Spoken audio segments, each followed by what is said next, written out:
Assalamu alaikum wa rahmatullahi wa barakatuh. How are you, everyone? Welcome to another edition of Muslim Skeptic Live. This is your brother Daniel Haqiqatjou. Today I want to talk about a very important topic. I know it's Ramadan and subhanAllah, it's already almost 1/3 of the way completed. But I wanted to speak about a topic that is very important to me and has really concerned me over the past 3 years. And this is the topic of victimization. Victimization and fear. And this is a topic that really came to the forefront of my mind in the age of Donald Trump.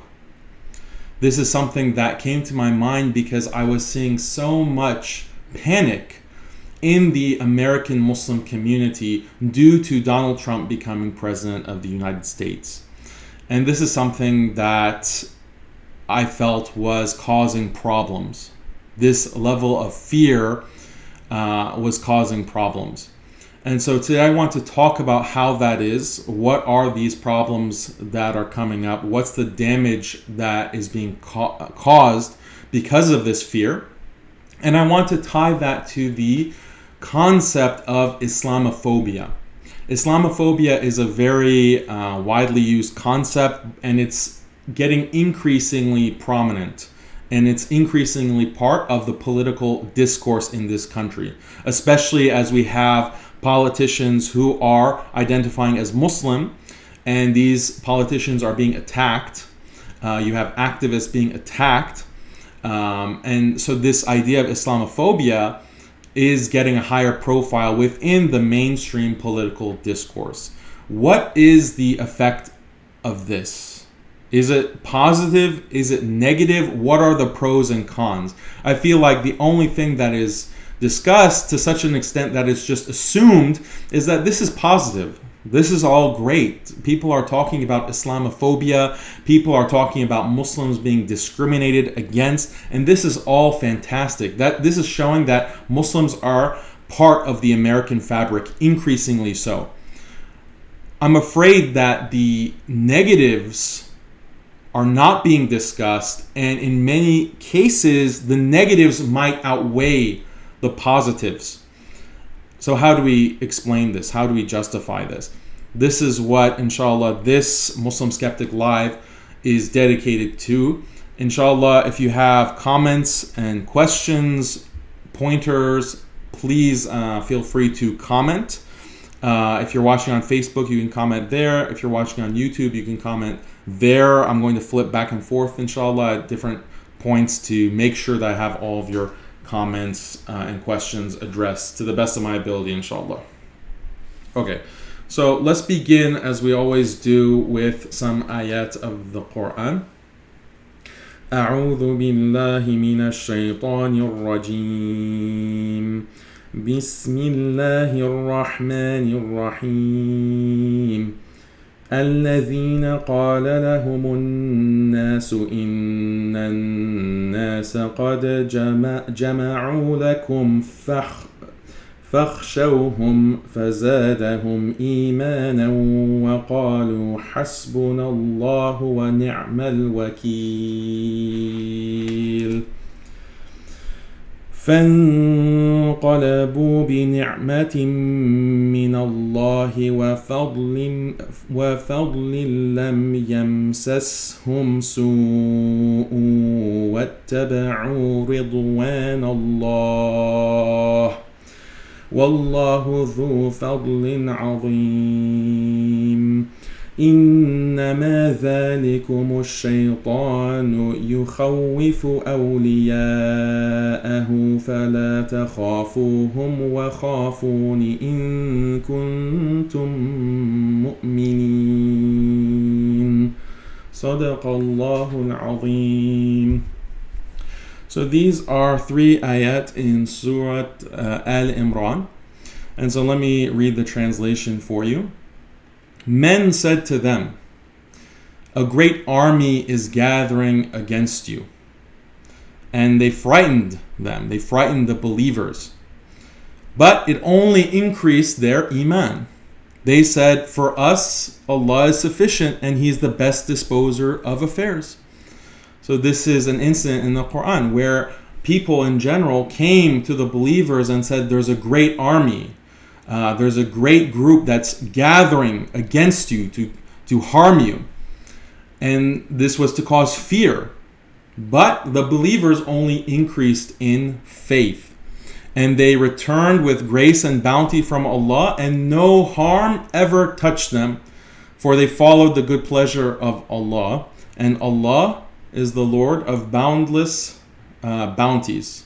Okay, so they were pursuing Ridwan Allah, the pleasure of Allah, and this caused no harm to touch them.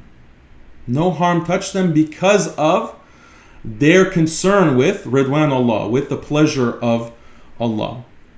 And then Allah continues in the final ayah that I read, it's only the evil one that suggests to you fear of his awliya, okay, meaning his agents.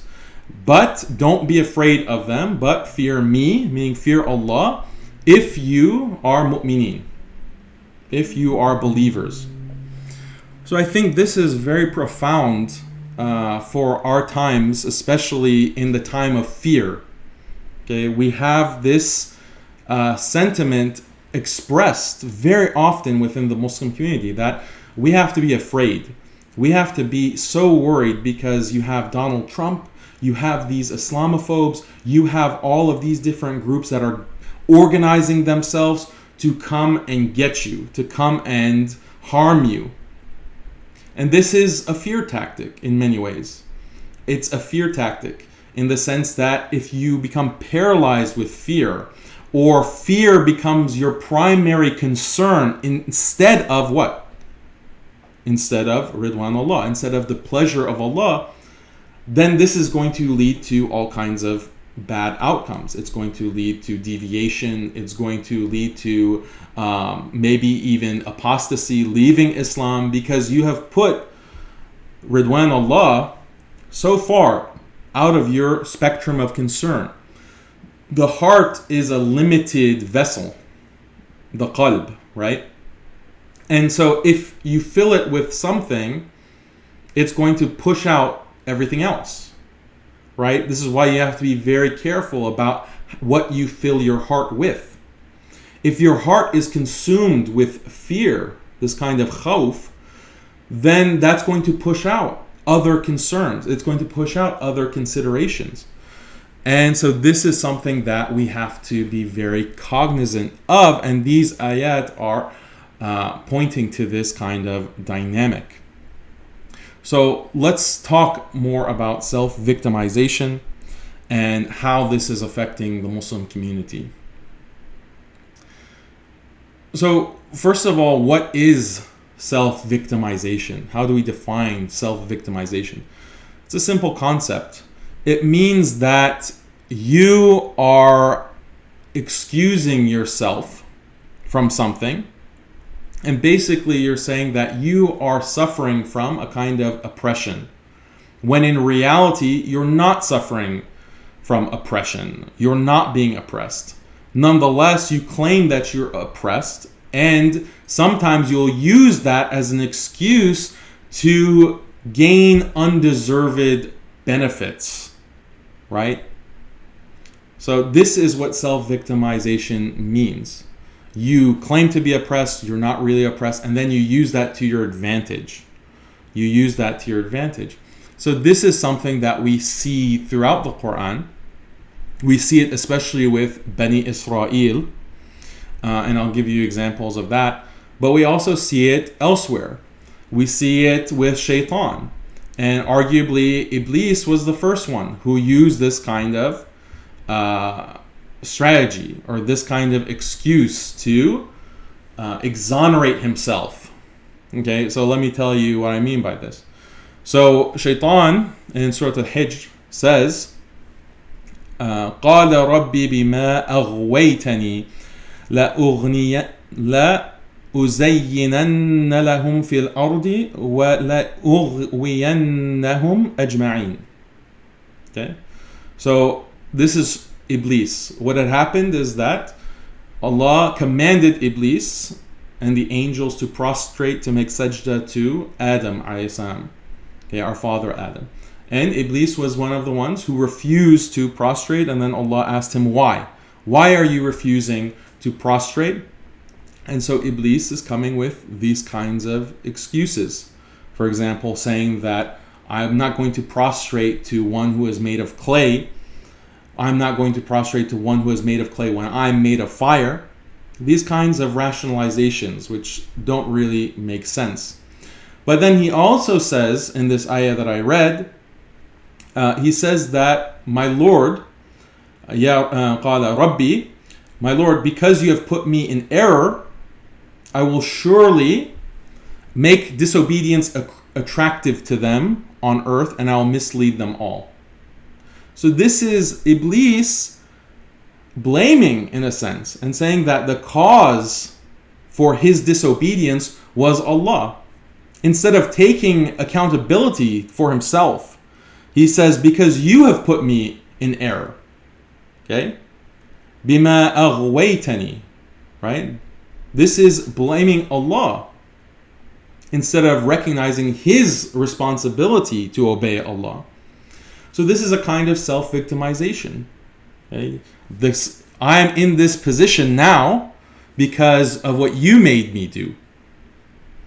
So Iblis is the first one to use this kind of logic to excuse his own disobedience using self-victimization. Okay? And other examples of this you can find with Bani Israel. Okay? And maybe I'll read those actually later after I explain some things. Okay. So what got me to thinking about this concept of victimization? The thing is that we have been hearing very often in the past year, definitely in 2019, but also at the end of 2018, we are constantly hearing about certain Muslim politicians, certain Muslim activists that are being smeared by right wing. Okay?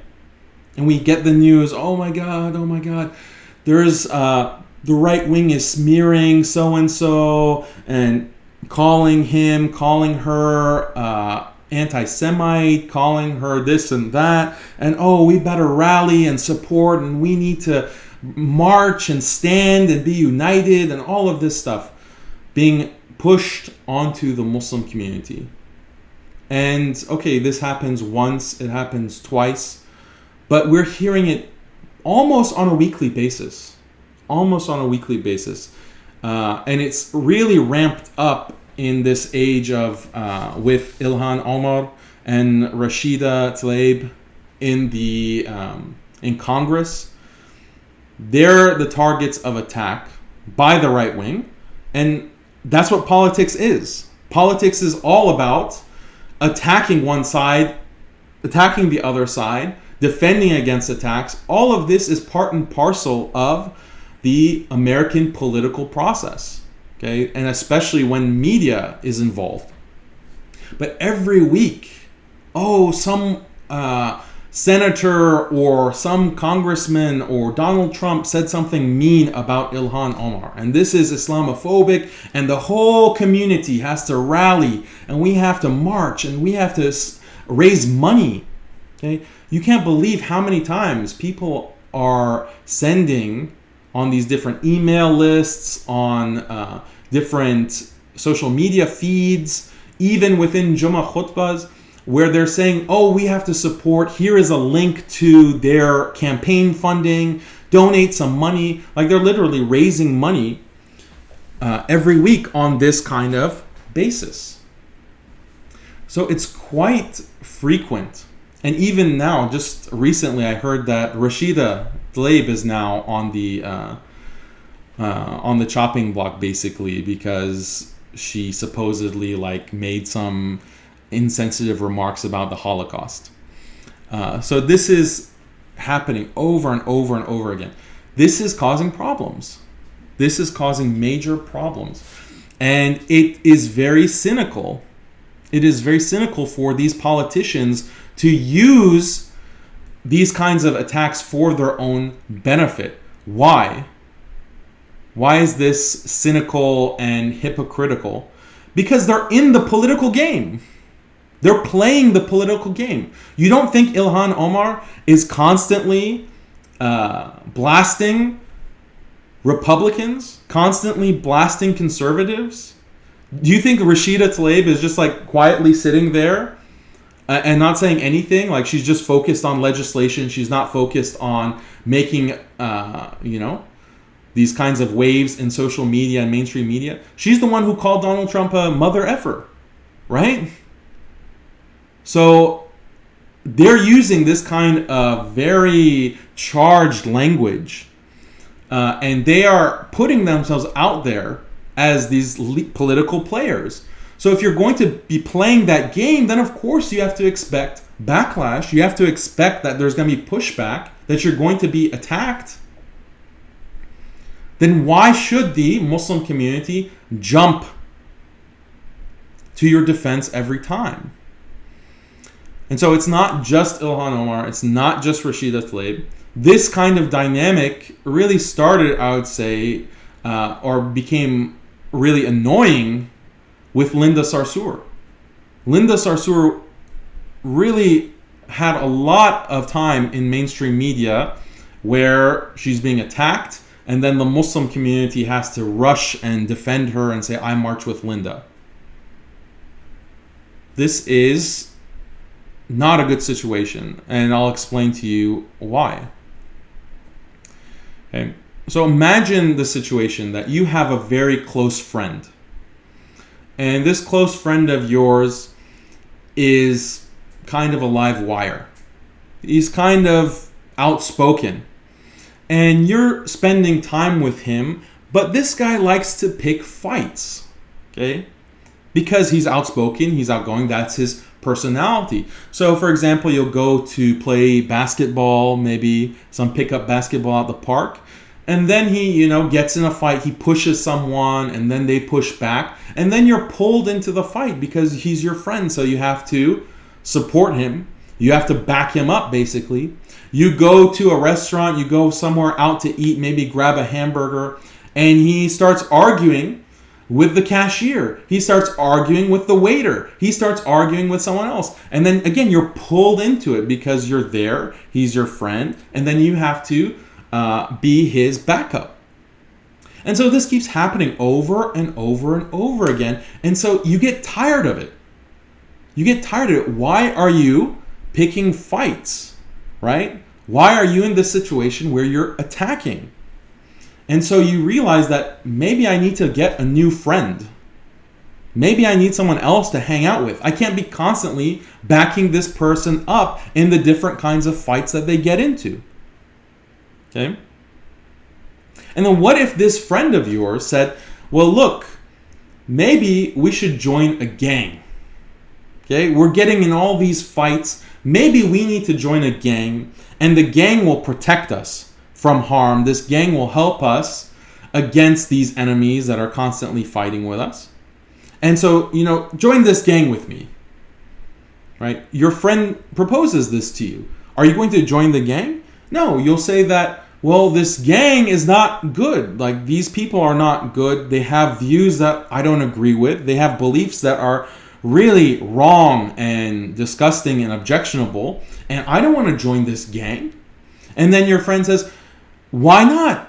Don't you see the danger? Don't you see how much harm and attacks that we're being put under? We need to join this gang if we're going to survive. And basically this is a kind of manipulation. He's manipulating you to join this specific gang. And if you do that, if you join the gang, you have to pay gang dues, right? That's how gangs work. I know because I'm from the streets myself. So when you join a gang, it's not like, oh, okay, have fun, you can be a part of our gang, we're going to protect you. It's all perks. No, there is a cost to joining a gang. You have to pay your dues. You have to show that you are loyal to the gang. And so the gang will test you. The gang will make you do something that you don't want to do. The gang will make you do something that's uncomfortable. Why? Because they are testing you. They're testing your loyalty. And so you have to compromise your values. You have to compromise your ethics and morality to be a part of this gang. And the only reason that you joined this gang was because your friend is telling you that this is the only way. This is the only way to be protected from harm. So this is an analogy that I think is very parallel to what we see with current day politics and with Muslim activists and politicians. These politicians and activists are partisan. They are part of a particular party, the Democratic Party, the left-wing liberal parties. And as a part of that party, they have to often compromise on Islamic beliefs. And I've spoken on this topic at length, on how people like Ilhan Omar, Rashida Tlaib, Linda Sarsour, and others, okay, their friends basically, they're compromising on many aspects of Islam. Why? Because they have to be a part of the party, to be a part of that democratic crowd.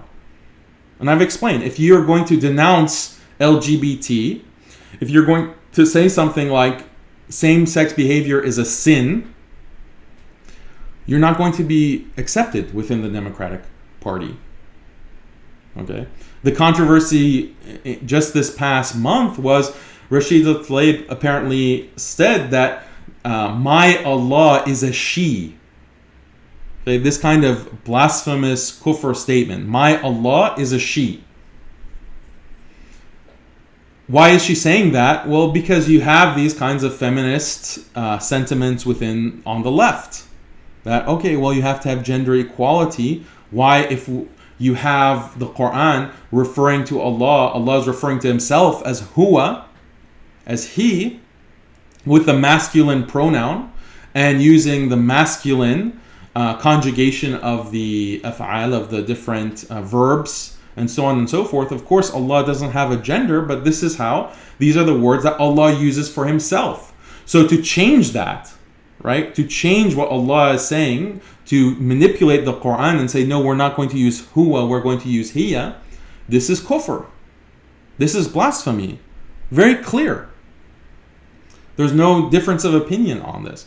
And unfortunately, people who are commenting on Rashida Tlaib and saying, my Allah is a she, they didn't come out in many cases and say that this is kufr. They criticized her with different kinds of excuses, which is better than nothing, but they didn't state very clearly that, oh, she's making a kufr statement, she's making a blasphemous statement. Okay, that's neither here nor there for this discussion. But this is an example of compromises that are made in order to be a part of the gang, be a part of the Democratic Party. And so why should the Muslim community be pulled into that? Okay?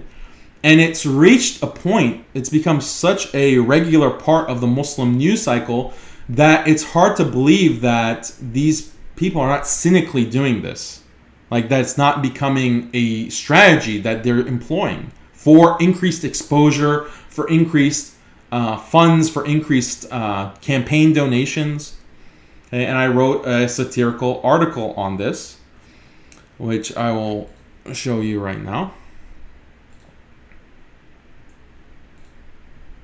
Okay, so on muslimskeptic.com, 4 steps to becoming rich and famous while playing the Muslim victim.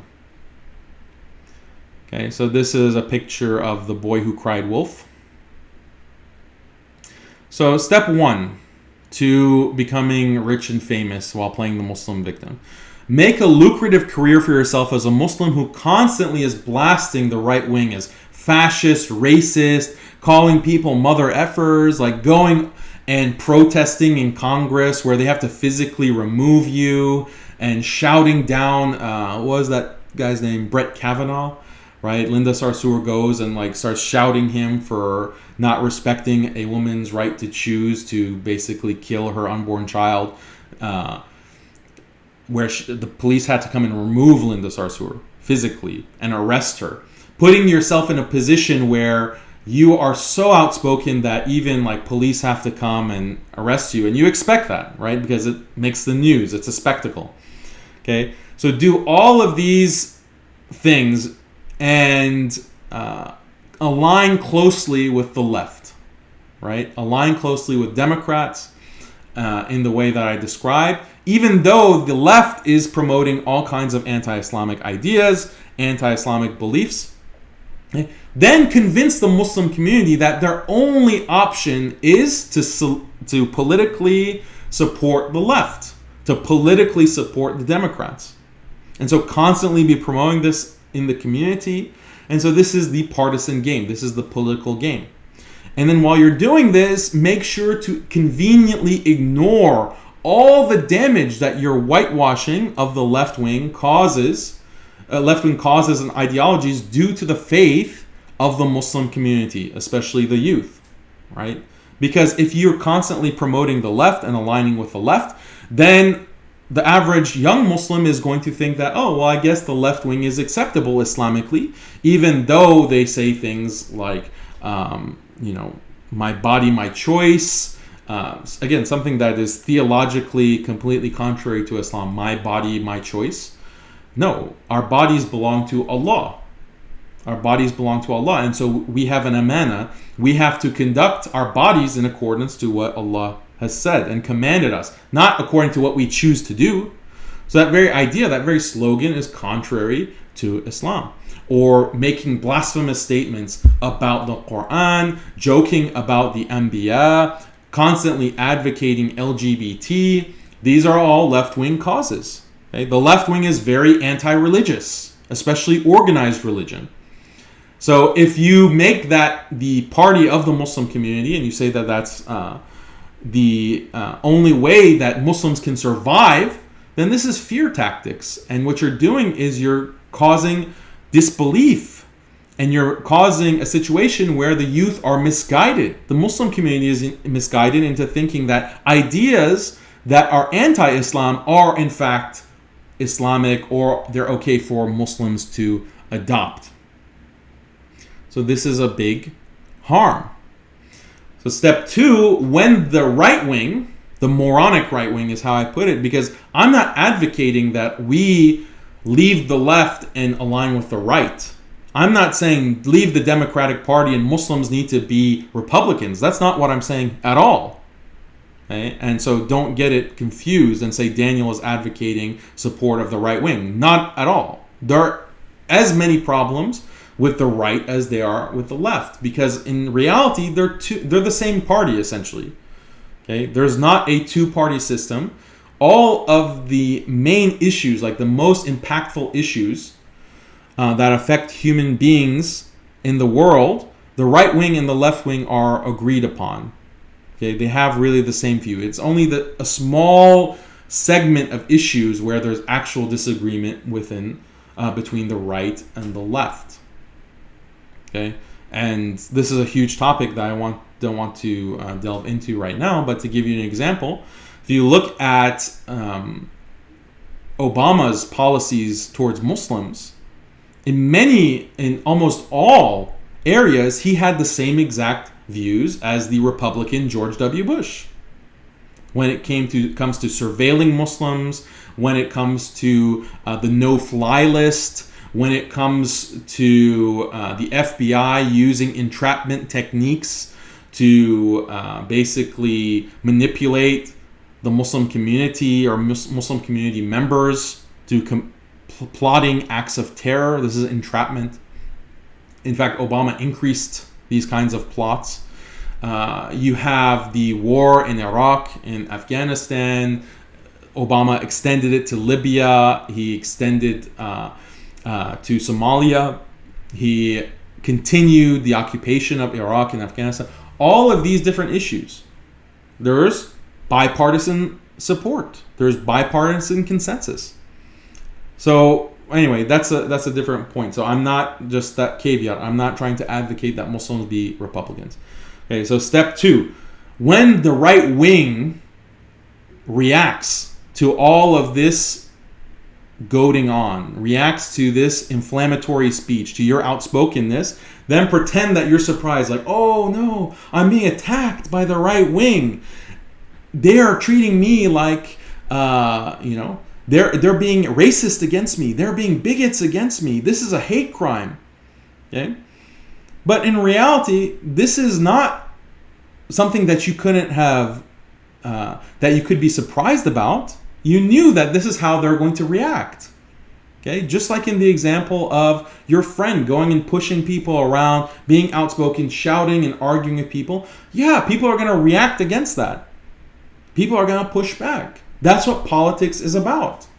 So then don't be surprised. Don't be surprised about this and act like you're a victim.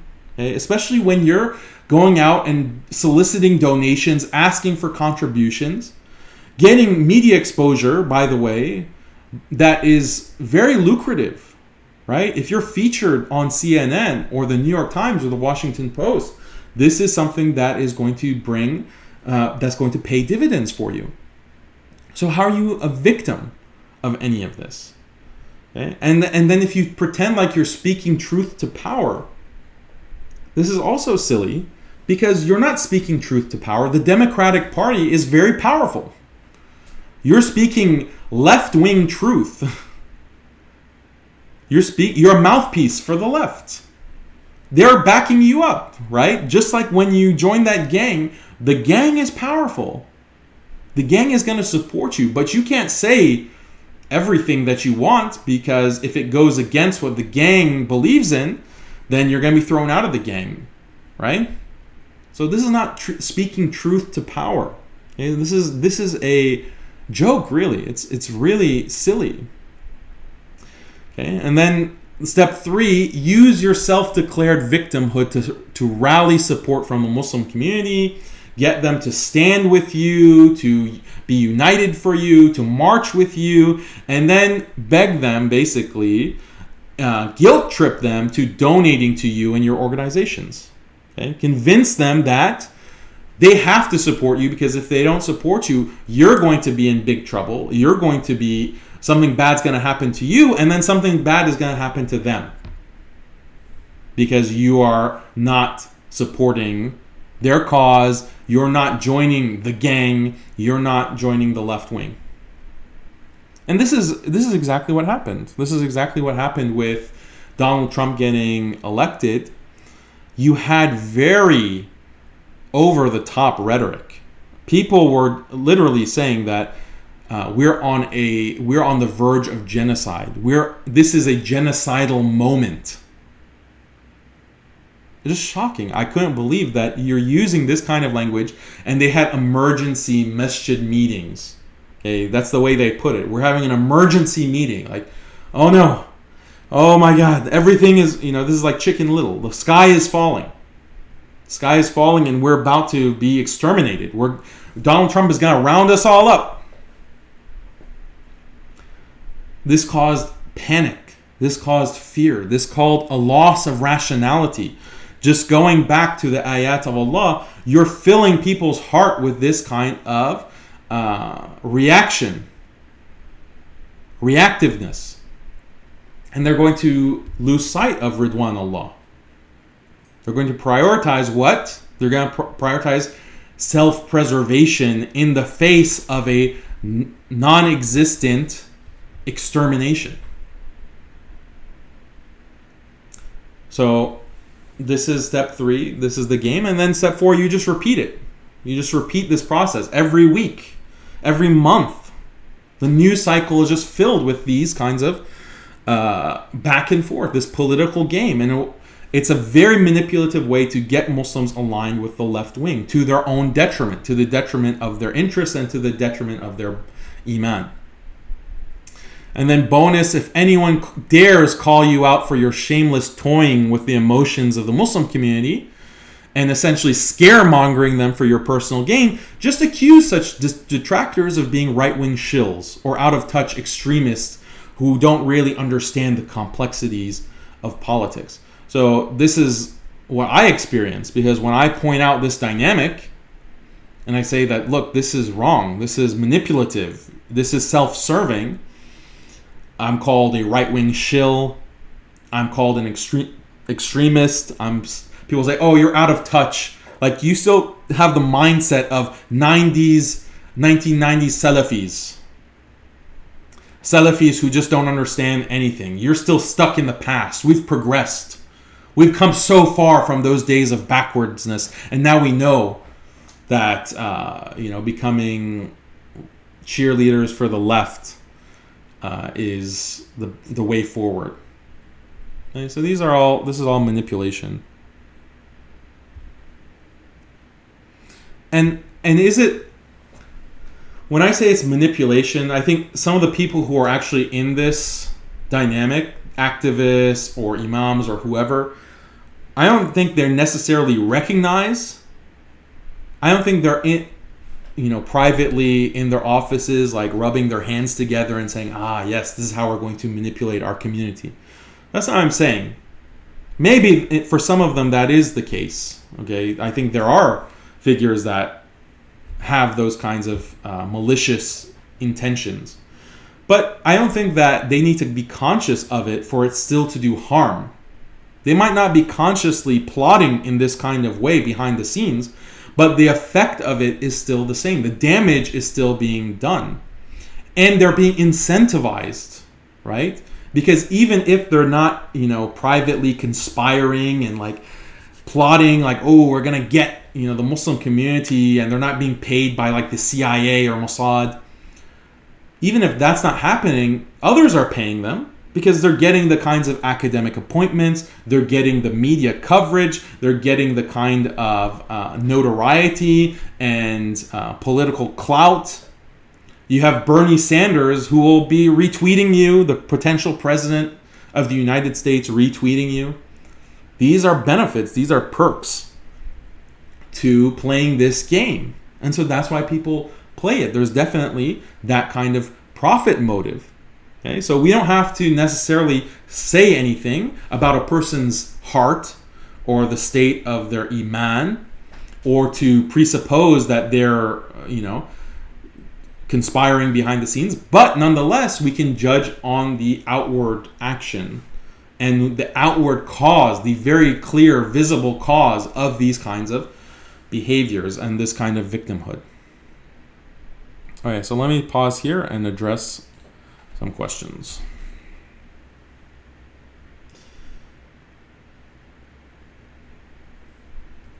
Nafi ur-Rahman says, we Muslims should not care about what other people think of us.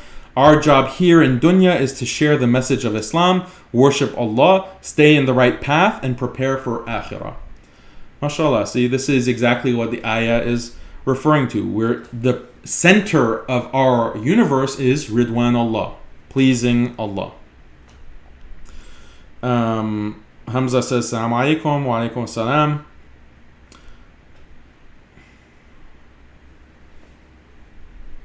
Elizabeth says, left-wing truth, yes.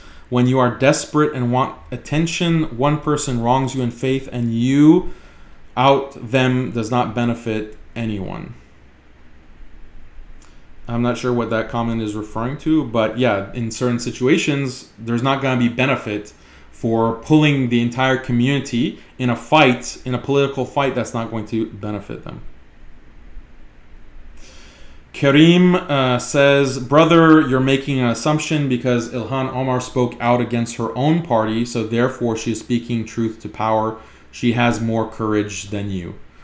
Okay, I'm not sure where I saw Ilhan Omar speak out against her party. If you're talking about Israel and Zionism, as I've stated before, there have been many politicians who have pointed out the existence of the Israeli lobby. Ilhan Omar wasn't the first one to do this. And in any way, she apologized for it immediately on the behest of her own party, on the behest of Nancy Pelosi. And so she is still fully within the good graces of her party.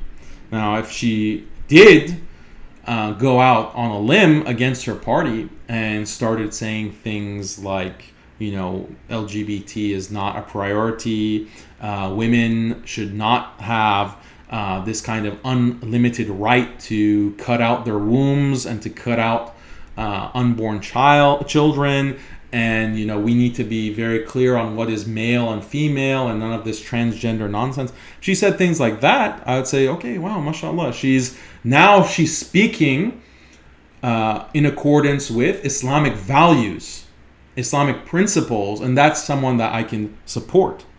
But if you're not going to do that, and you're also benefiting handsomely from those kinds of political affiliations that is getting you into a position of power, then I don't consider that very courageous at all. Tariq says, one of the logic is that left is not hostile verbally, and the left is sometimes more accommodating and inviting. That's why some of the alignment comes. So this is something that I'll address, inshallah. But is the left really more accommodating of Muslims? As we'll talk about in a few minutes, no. Okay, the left is accommodating only a specific kind of Muslim. This is a complete myth. Okay, the right and the left only accommodate a specific kind of Muslim, right? They only consider certain people as good Muslims, not the entirety of the Muslim community. If you go on Fox News, they also have representatives from the Muslim community. They have Muslims come on their shows. People like Zuhdi Jasser, right? Zuhdi Jasser is a right-wing person who claims to be Muslim, and he's on Fox News. He's invited, and he will say, I'm a proud Muslim, but then everything that he says is contrary to Islam and Islamic values. The left has its own Muslim darlings, right? That they consider good Muslims. Muslims that are going to shill for LGBT and feminism and perennialism, that all religions are basically the same. All of this kind of ideology, if you accept it, then you're a good Muslim in good standing with the left, right? But that doesn't help me. That doesn't help you. That doesn't help the Muslim community that is not perennialist, that is not feminist, that is not LGBT affirming, that is not this, so on and so forth. Rashida Tlaib doesn't help me when she says, my Allah is a she, and then myself and others, imams, scholars say, no, this is blasphemy. This is kufr. You can't say Allah is a she, or my Allah is a she.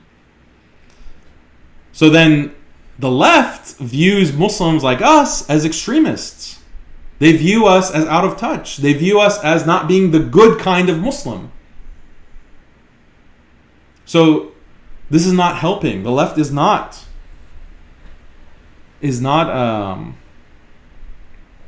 soft or accommodating of the Muslim community. This is a complete myth. Let me check YouTube comments.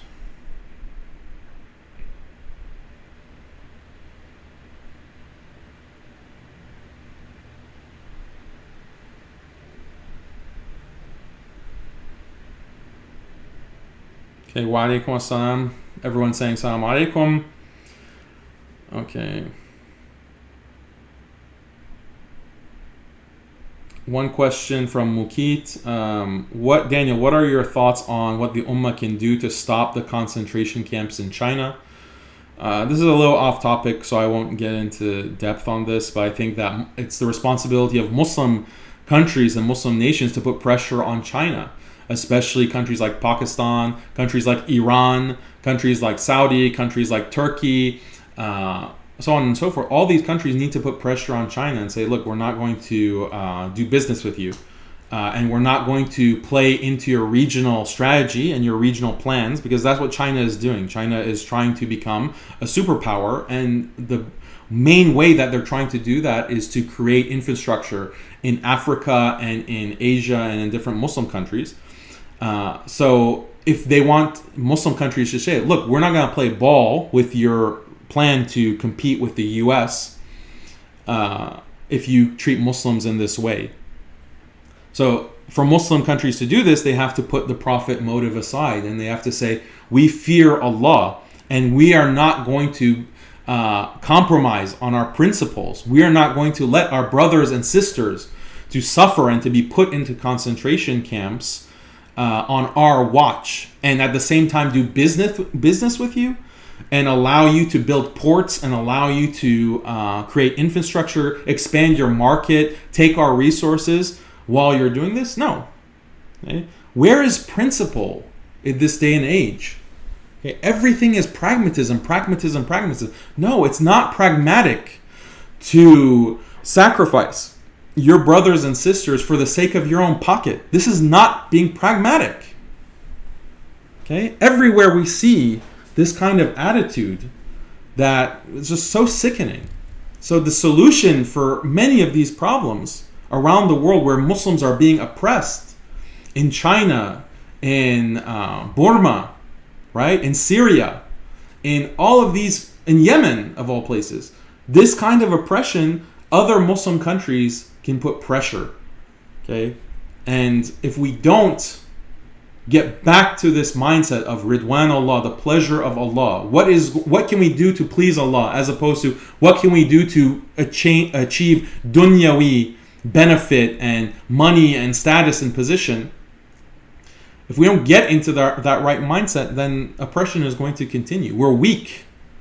All the nations are gathering to feast upon us. Okay? And we're afraid of death. Right? We're afraid that, we have to be pragmatic. This is a problem.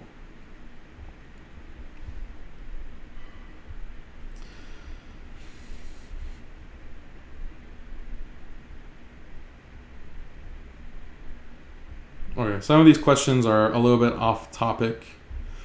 So I'm going to skip them, and maybe if we have time, we'll come back to them later, inshallah.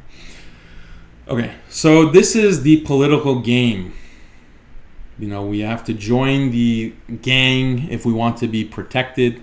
If we don't join the gang, we're going to be exterminated. This is causing damage. It's causing damage to our faith. It's causing damage to our community overall. So now I want to switch gears and talk about Islamophobia. Islamophobia is another big concept, okay? And it is being used, I think, in illegitimate ways. And this is also causing damage. It's causing damage. Okay, and it plays into self-victimization, right? And let me give you what are the damages and harms that come from self-victimization. Okay? And we have examples of others who use these kinds of victimization strategies. Okay? I think one example is with the growing definition of anti-Semitism. The growing definition of anti-Semitism. What do I mean by this? Anti-Semitism is now being construed as any kind of view that is contrary to Zionism. If you oppose Israel, then you're an anti-Semite. If you don't agree with Israeli lobbying in Congress, then you're an anti-Semite. If you don't think that it's right for Zionists to have undue influence in universities and academia, you're an anti-Semite. If you don't agree with Zionism in general, then you're an anti-Semite. So they have expanded this concept of anti-Semitism so that everyone falls into being an anti-Semite for just having any kind of opinion, view, or position that's contrary to Zionist interests. Okay? Even if what I'm saying right now is construed as anti-Semitism. Okay? And I wouldn't be surprised if they take a clip of what I'm saying now and say, look at this anti-Semite, because he is questioning that anti-Semitism involves XYZ. Okay? So this is the kind of political situation that we're in. And Islamophobia, I'm afraid, is being used in the same kind of manner. And some activists and even academics have said that this is a positive thing, that Muslims need to look at anti-Semitism and learn how the Jewish community has used this concept and has made this concept mainstream. And we need to do the same thing. we need to do the same thing with the term Islamophobia. And this is explicit. Like, there was a recent, you hear from a lot of these activists nowadays that anti-Semitism and Islamophobia are inexorably linked, right? You can't have one without the other. And they say that they denounce anti-Semitism and so on and so forth, without noting the fact that the definition of anti-Semitism has just ballooned and has become so manipulative in this Zionist, in the case of Zionist lobbying. So this is a problem, because now you're going to create a situation where Muslims are handicapped. We can't criticize Israel, and we can't defend Palestinians. We can't defend our brothers and sisters without risking being called anti-Semitic. So this is going to chill our speech. It's going to silence us, because we're going to be worried about being called anti-Semites. And so you have activists and even organizations saying that Muslims need to follow this model and this template. Islamophobia is our anti-Semitism. Again, lizard hole, right? This is what the Prophet ﷺ has said. Step by step, you will follow Ahlul Kitab, basically. Even unto a lizard hole, right? Even unto something so negative, a place that is so bad and is so negative, even to that extent, the Ummah will follow Ahlul Kitab, as the Prophet ﷺ has told us. And we see that in front of us. Every day we see that. So here it is, self-victimization, Islamophobia. Okay, what are the dangers of this? Danger number one, it leads to resentment. Okay? People start resenting you because you're constantly playing the victim card. And people get tired of it. I mentioned the example at the beginning of your friend who is constantly getting into fights. Right? You're going to lose your tolerance for that. And you don't want to deal with it anymore. And then you start resenting it. Okay?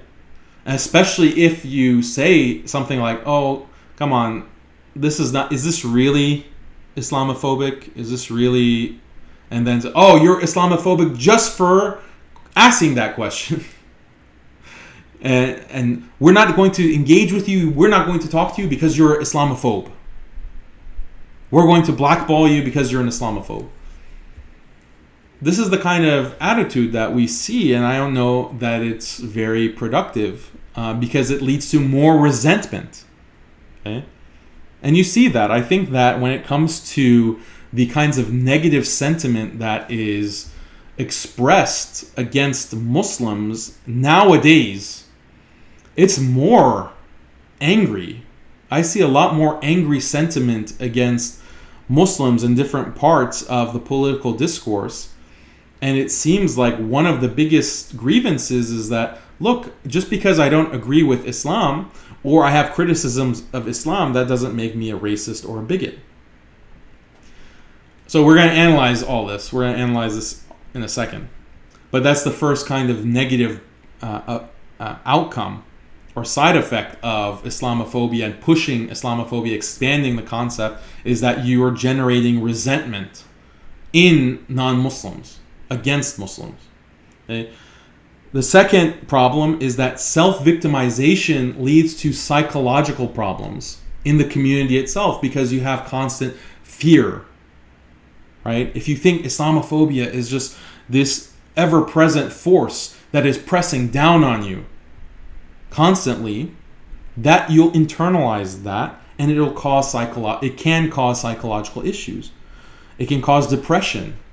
It can cause suicidality, where you think the only way to escape this Islamophobic world is by killing yourself. Right? It can cause this kind of complex paranoia. And I know what paranoia can do because I experienced at one point in my life where I was young and 9/11 had happened, and there was this legitimate fear that the government is surveilling everyone, every Muslim. The government is wiretapping the phone, is checking your email, is monitoring your activities. So I was paranoid in the sense that, okay, everything that I do is being watched. that was a justified concern because it turned out that was the case. They were listening and gathering all these emails, and they probably still are, despite some of the recent news. But anyway, that kind of paranoia is just wears on you, and it becomes burdensome, and you become paralyzed. You don't do certain things that you would do otherwise, positive things. So you become crippled by paranoia. And if the paranoia is not justified, sometimes it can be justified. But if it's not justified, you just have a general sense that, everyone is conspiring against Muslims, and we're going to, be crushed in this way, and we're victims, then that will lead to psychological issues. And we see this in other communities, actually. Those are two harms: resentment and psychological issues. Self-victimization leads to compromise. Okay? What do I mean by this? If you feel like there's an imminent genocide, if you feel like you're about to be exterminated, then you're going to compromise whatever you can in order to preserve yourself. Because you think, okay, the alternative is death. So if the alternative is death, then I can compromise certain aspects of my religion. I can compromise, dressing in a certain way. Like maybe I don't need to wear hijab. Maybe I don't need to follow the sunnah and grow a beard. Maybe I don't need to pray at work, right? I don't need to do salah at work or at school because, there are Islamophobes who are going to throw me in a concentration camp if they see that I'm praying. Maybe I'm not going to, maybe I'll drink alcohol because if people know that I'm a Muslim and I don't fit in, then I'll be outed, and that could have all kinds of negative impact on my life, on my livelihood.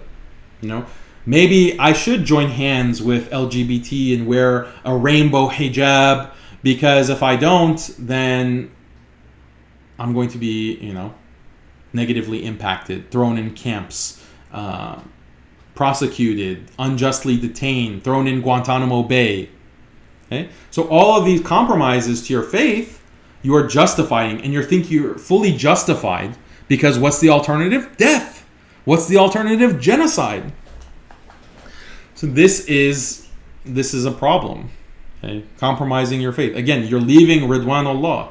Okay? The Ridwan of Allah is second hand. Okay? It's not a priority right now. The priority is staying alive.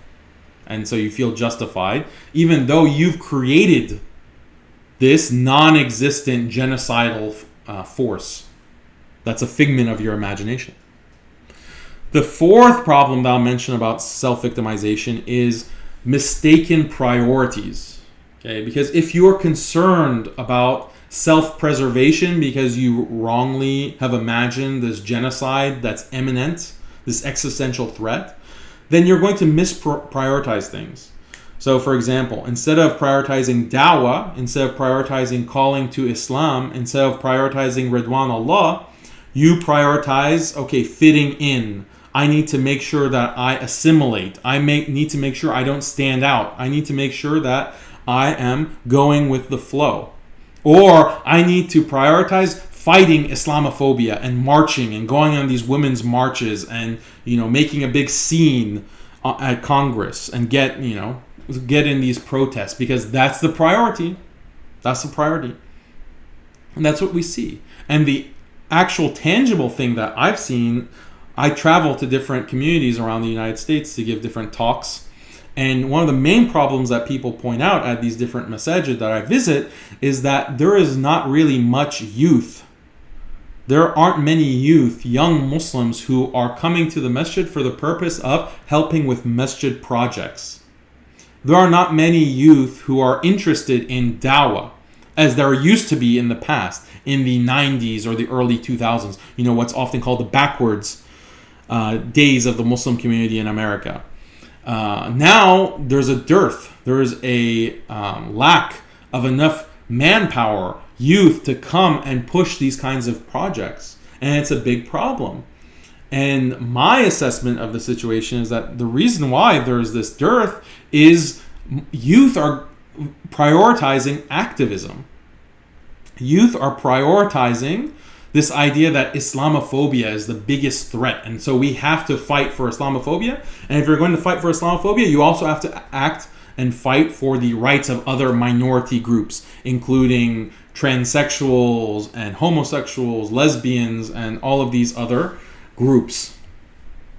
So this is the mindset. And so you have a lot of the religious. So we're talking about religious Muslims, youth who want to do something, youth who are concerned about Islam and the Muslim community, right? Because there's always going to be Muslim youth who don't care, like they're not praying, they don't have any sense of obligation towards Allah or towards the Muslim community.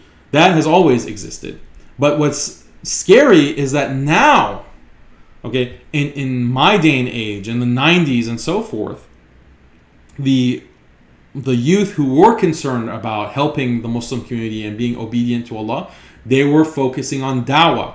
They were focusing on spreading the message of Islam, inviting people to Islam. They're focused on building the masajid. They're focused on making the masjid strong. Now, that same category, today, Muslim youth who do want to do something, think that the priority is, no, we have to fight against Islamophobia. We have to fight for Muslim rights. We have to fight for the rights of minorities. You can see this. You can see this very clearly in social media, the way that things have shifted. And again, this is the damage that's done with self-victimization, this kind of mistaken priorities. So what's the alternative? If self-victimization is this kind of problem, then what can we do to counteract it? And this is where we go back to the ayat that I read at the beginning. Okay? When people are coming and saying, oh, you have to be afraid. People are gathering against you. They're coming to kill the Muslims. They're coming to kill the believers. Our faith in Allah should increase. Right? This is how Allah describes it. Our faith in Allah should increase because we know that if we believe in Allah and we are prioritizing Ridwan Allah, that Allah is the one who is going to protect us. Hasbunallah wa ni'mal wakil. Allah is the one who is our wakil. He's the one who we have to have tawakkul on Him. Not tawakkul on Democrats, not tawakkul on the left wing, not tawakkul for, our LGBT allies, not tawakkul on politics and the political game, not tawakkul in pragmatism. This is not how we can be protected from harm. In fact, this is what is going to plunge us into all kinds of destruction. It is in the process of happening because of the trends that I'm mentioning to you.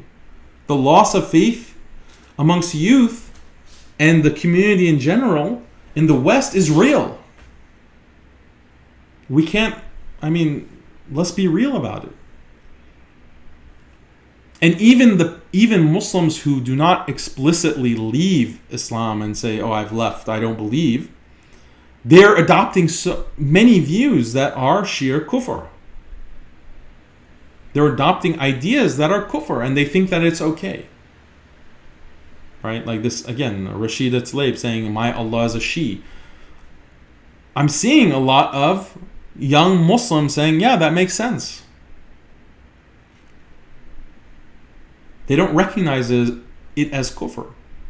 Or they say that, well, this is a issue. Why is the word huwa, why is the masculine pronoun used in the Quran to refer to Allah? So it's causing shubuhat. It's causing doubts. So this kind of impact, because of alignment in politics and with certain politicians and activists, this is a real phenomenon. So the alternative is what? No, we prioritize Ridwan Allah. I'm not saying that Muslims are not oppressed, because they clearly are around the world. But in the West, right, where are Muslims being oppressed? Is the situation for Muslims in the West comparable to what is happening to Muslims in China, Muslims in Burma, Muslims in Syria or Yemen, or any of these other countries? Egypt? Look at the situation in Egypt with the president there.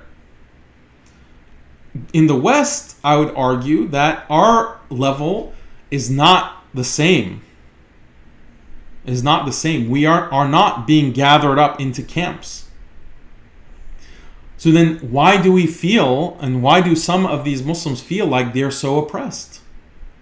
Okay? Like they're on the verge of genocide. This is literally what they were saying in their emergency mosque meetings, that we're on the verge of genocide, but we have to be, calm because we have to, go and vote for Democrats and then we'll be okay. I've had these conversations with prominent Muslim leaders, and I've pointed out this dynamic to them. And the response is always, Daniel, we have to be pragmatic. Daniel, look, the situation is very dire. We have no choice. We have to compromise on these issues because right now we can't make any waves. We're in a genocidal moment. Donald Trump is president, blah, blah, blah. This is a problem.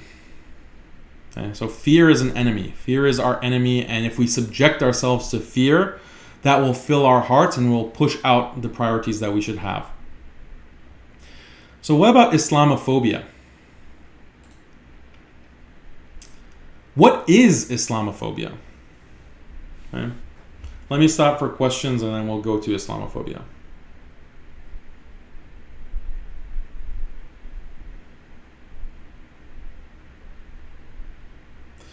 Hajj Adnan says, Brother Daniel, why do you think progressive Muslims do what they do? Are they aware many things they support is haram and they choose to ignore it, or do they think that these things are halal?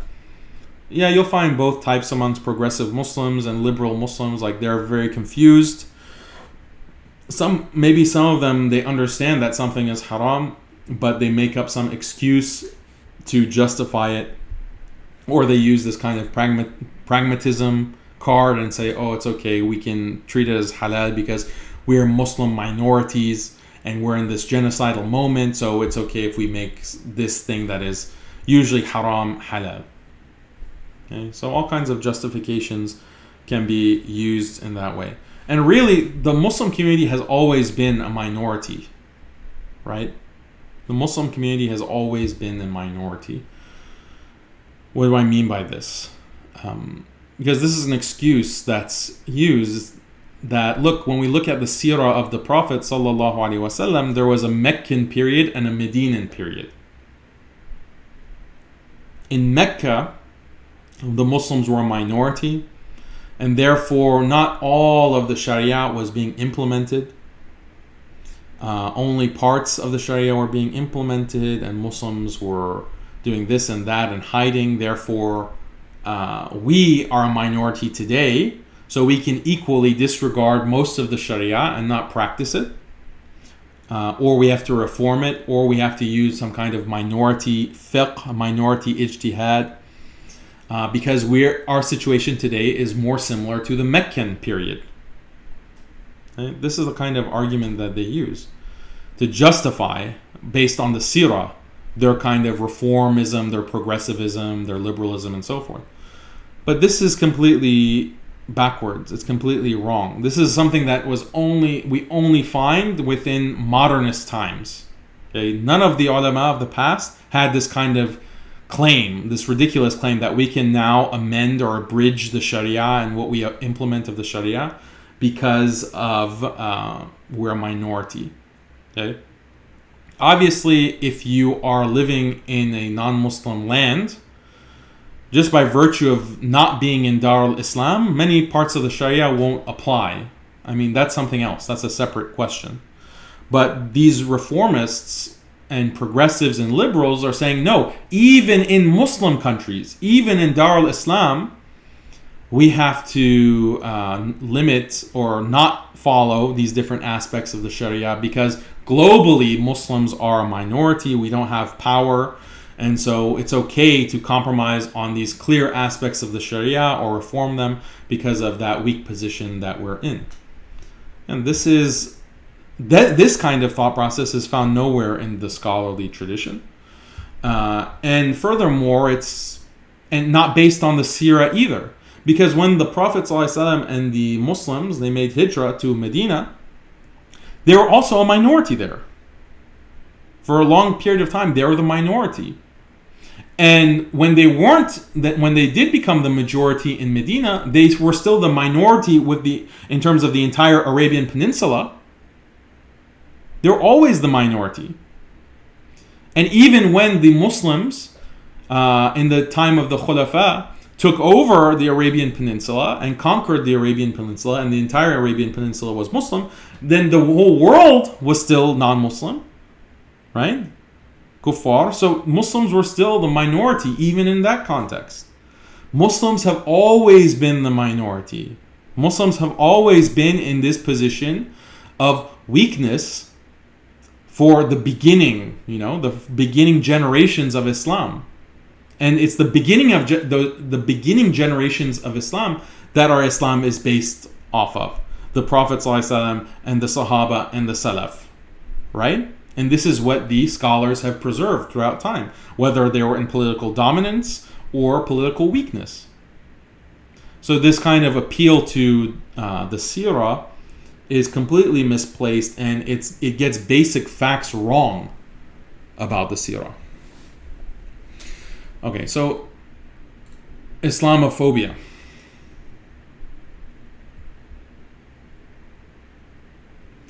Islamophobia.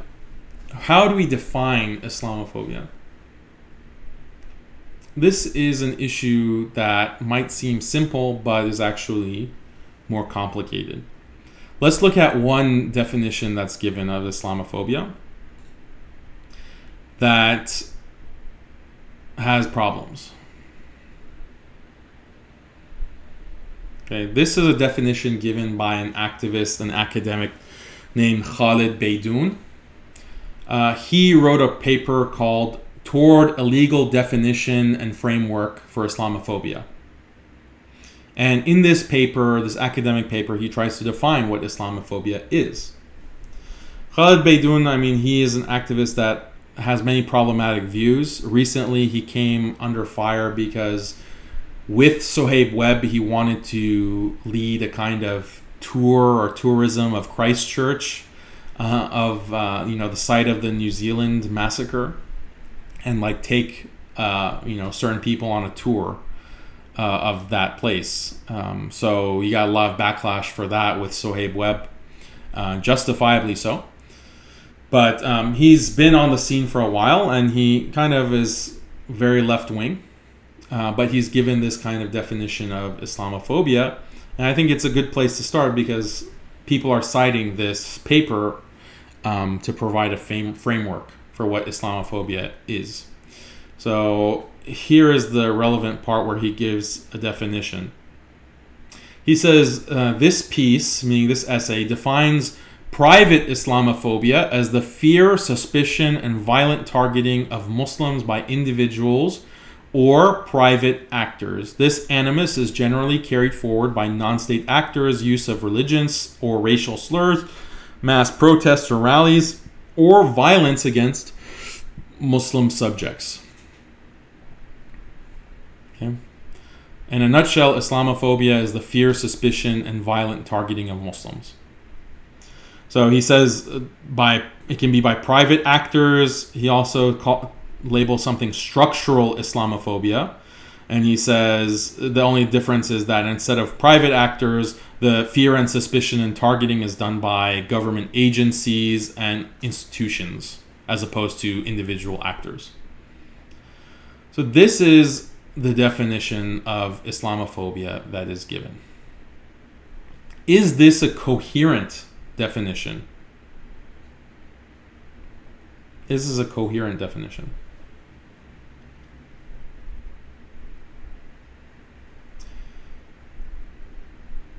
No, right? It's not a coherent definition. Why? Because it is something that is based on how we define Islam itself. Right? How we define Islam itself. If I said, for example, imagine we took out Islamophobia and we put anti-black racism. Okay? racism is the fear, suspicion, and violent targeting of blacks. That makes sense. Why? Well, because it's something where we know that targeting someone for their race is wrong. Right? Targeting someone for their race is a negative thing. And how do we know that? We know that from Islam. We know that from the definition of racism, asabiya. Asabiya means a kind of tribalism, that you prefer your people at the expense of other people. You violate the rights of others for the benefit of your own tribe. This is asabiya, and it's defined by the Prophet ﷺ in the Sahih Hadith, where he explains what asabiya is and what are the bounds of asabiya. So based on that definition, we know that asabiya is wrong. Okay? But if you define Islamophobia as fear, suspicion, and violent targeting of Muslims, it really depends on what the definition of Islam is. And that is something that is theological. Stay with me here, right? If you have the word Islamophobia, it really depends on what Islam is. Okay? Imagine if you think that Islam means ISIS, or Islam means Khawarij, or Islam means terrorist extremists. Okay? If that's your definition of Islam, then the fear and suspicion and targeting would be justified in your mind. You'd be justified in that. Because ISIS is dangerous. For example, an extremist is dangerous. If someone comes and says that I'm ISIS, and I support ISIS and I'm wanting to commit acts of terror, then that's a dangerous person. Okay? That person needs to be dealt with because everyone's safety is at stake. He is affirming the applicability of terrorism. So it depends on the definition of Islam. We know that that's not what Islam is, but what is Islam? So when Khalid Beydoun gives this definition of Islamophobia as the fear, suspicion, and violent targeting of Muslims, his definition is incomplete unless he defines what Islam is. Right? You're using a concept. So if I'm trying to define something for you, like I say that, Daniel, define for me capitalism. And I say, oh, sure, I can define capitalism for you. Capitalism means the pursuit of capital. Then you say, well, Daniel, you're using the word capital in the definition of capitalism. That's not helpful for me because I don't know what capital is. You've given me a useless definition, right? You can't use the concept in the definition of the concept. Same thing here. Like you're using a concept to define a concept that needs definition. So this is the problem with this definition of Islamophobia. But then everything becomes a theological discussion. Okay? Because the whole definition depends on what Islam is. But if you want to define what Islam is, well, some people will disagree. Some people will disagree and they'll say that, well, no, I don't accept this idea of Islam. Or they'll say that, okay, fine, that's what Islam is, and I still disagree. I still think this is wrong. Okay? I'll give you an example. We would say that Islam is against same-sex behavior. Okay? Very simple. Islam is against same-sex behavior. It's considered a sin, so on and so forth. Okay? This is part of Islam. This is a theological distinction. Right? But someone could say, well, I enjoy engaging in same-sex behavior. I'm a homosexual. And you, as a Muslim, abiding by Islam, consider this to be wrong. and consider this to be disgusting. Therefore, I view you with suspicion. I view you with fear. I view you as being a problem because you have a problem with me. Okay? And so I am Islamophobic. What would we say to that? How would we address that kind of reaction? Would we say, oh, no, you've misunderstood Islam? This is actually the main strategy. We'll say, some of these activists will say, no, Islam is perfectly fine with LGBT. Islam is fine with this and that. Or it's not really relevant. You know, what Islam says about LGBT is not relevant to us in this day and age. Like, oh, we are living in modern times, so now things are different. We have to reform. We have to be progressive. We have to recognize everyone has the right to live as they want, which is not Islamic, by the way. Allah does not say everyone has the right to live how they want. No, Allah has commands, and humanity has to obey the commands of Allah. And if we don't obey the commands of Allah, then there's consequences for that in the akhirah, in the afterlife. The commandments of Allah apply to everyone. Okay? How so? Why? Allah is telling everyone to believe in Him and to submit to Him. Allah is saying, worship me. This is what Allah is saying, commanding all of humanity, Muslim and non-Muslim. So the commandments of Allah apply to everyone. Of course, there's a difference of opinion and a distinction on when it comes to the furu', the different branches of the commands of Allah. Are those applicable to non-Muslims? Will a non-Muslim be punished, for example, for drinking alcohol or committing zina? He's kafir. He hasn't accepted Islam. So will he also get further punishment or further sins for engaging in like zina, drinking alcohol, and so forth? This is a question, a theological question, but that's not what I'm referring to. I'm referring to the overall command that Allah has made on all of humanity. Okay, so this is what the definition of Islam is. And what some of these activists will say is that, no, Islam is perfectly okay with LGBT, or we can accommodate that. You can live however you want. All of these things contradict Islam. So you're changing the definition of Islam. So that the homosexual will say, oh, okay, if that's what Islam is, then I'm not Islamophobic. I love Muslims because you love me and you love my behavior, and you think, and you're my friend, you're fighting for my ability to engage in same-sex behavior, so I love you as a Muslim, and I was wrong about you. So this is pretty much the khulasa, like the summary of the way activists operate. They change the definition of Islam in order to get rid of the Islamophobia.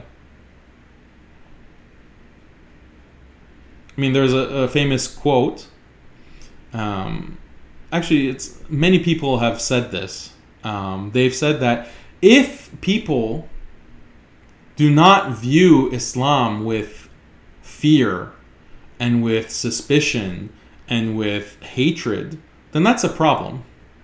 Okay? Because Islam is something that is very different than what is the status quo in the world around us. Islam is very different in how it tells people how to behave and act. Islam is very different in what it demands of us as believers than what is the status quo around us in the modern context. So the natural reaction, okay, if you're embedded and steeped in the modern context, if Islam comes, it will seem very foreign to you. It will seem very scary. It will seem very alarming because it's so different. And so, yeah, people should feel this kind of fret that, oh wow, this is something completely different. But of course, that fear then leads to understanding, and that fear leads to the realization that what I am in, the behavior that I'm engaged in, the modern context that I'm embedded in, that's what's the problem. That's the difficulty. That's what I should hate, and that's what I should, get far away from and dispose of. And Islam is the solution. The modern state, modernity, that's the disease. Islam is the cure. Okay? And sometimes the cure can be scary. Sometimes the cure can be can cause fear. Right? But that doesn't mean we change the medicine. Right? That doesn't mean we throw out the medicine and don't even apply it. So Islamophobia, it depends on how you define Islam. So the person who says, look, I hate Islam because Islam does not accept same-sex behavior and therefore I'm an Islamophobe, what should our reaction to this be? It shouldn't be to say that, oh no, you're mistaken about Islam because Islam is completely accommodating of your kind of lifestyle. No. Our reaction should be that, well, you hate Islam. Many people have hated Islam in the past. You are kafir, basically. You willingly say that you're not Muslim and that you hate Islam. Therefore, we invite you to the truth, but ultimately guidance is in the hands of Allah. And, that's it, right? That's it. Our goal cannot be for everyone in the world to like Islam and to be comfortable with Islam and to love Islam. That's never going to happen. That has never been the case. If you look at even from the time of Adam alayhi salam and you look at all of human history, there's always been disbelievers. And what is the quality of the disbeliever is a rejection of Islam. So we're never going to get to a state where people are going to like Islam or are going to love Islam. The only way to get people to like Islam in that way is to distort Islam. And to say that, oh, Islam is just like what you're used to. It's everything that you love, everything that you're comfortable with, everything that you enjoy in your life. Islam accepts that. Yeah, you're making Islam irrelevant. And then people are indifferent and they say, okay, I have no problem with Islam. I have no problem with Muslims. Okay. So this is why the definition of Islamophobia is incoherent. And another way to see this is that if you want to talk about Islamophobia, well, why can't we talk about Hindu phobia or Christianity phobia? Why can't we talk about Buddhist phobia, Buddhism phobia? Do I dislike and hate these religions in the sense that they are shirk and their disobedience to Allah? Yeah, of course. As a believer, we have to hate shirk. We have to hate kufr. That's what makes us Muslims. That's a part of being, that's a tenet of being Muslim. You can't say, oh no, I'm fine with kufr and shirk. Yeah, I have no issue with that. I'm fine with it. I'm indifferent, or I have a slight dislike, but it's okay. No, you can't do that. You have to check the state of your iman if you don't hate kufr. Okay? So this is something that, unfortunately, Muslims today, some Muslims are very sensitive about. And they can't even bring themselves to say it. Like, oh, I hate worshipping idols. Like, I hate the fact that people out there are going and prostrating to sticks and stones, or a man, or a cross, or what have you. We have to express this.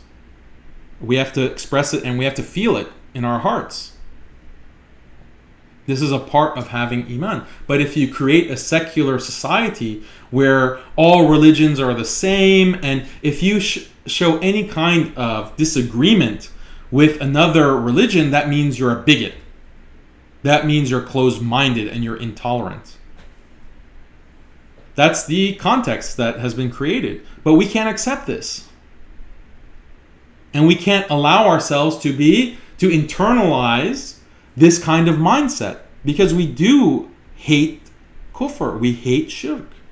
No doubt about it. So yeah, so if that's the case, then the same definition of Islamophobia, okay, there's Hindu phobia, there's Christianity phobia, there's Buddhism phobia.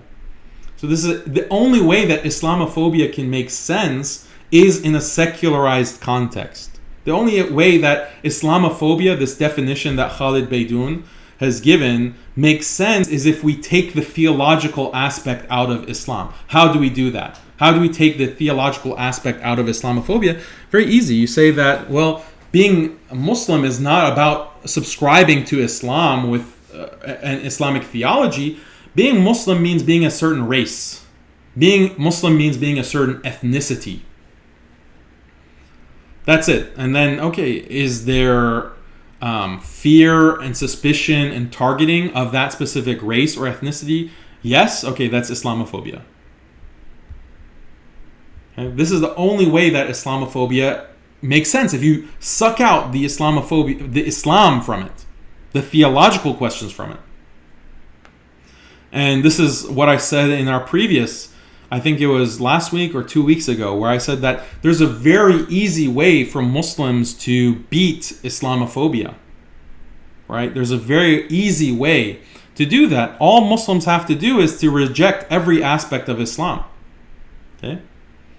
Muslim women take off the hijab. Muslim men shave off the beard. Stop going for salah. Stop going for salatul jumu'ah. Stop avoiding alcohol. Stop dressing in very specific ways in accordance with the sunnah.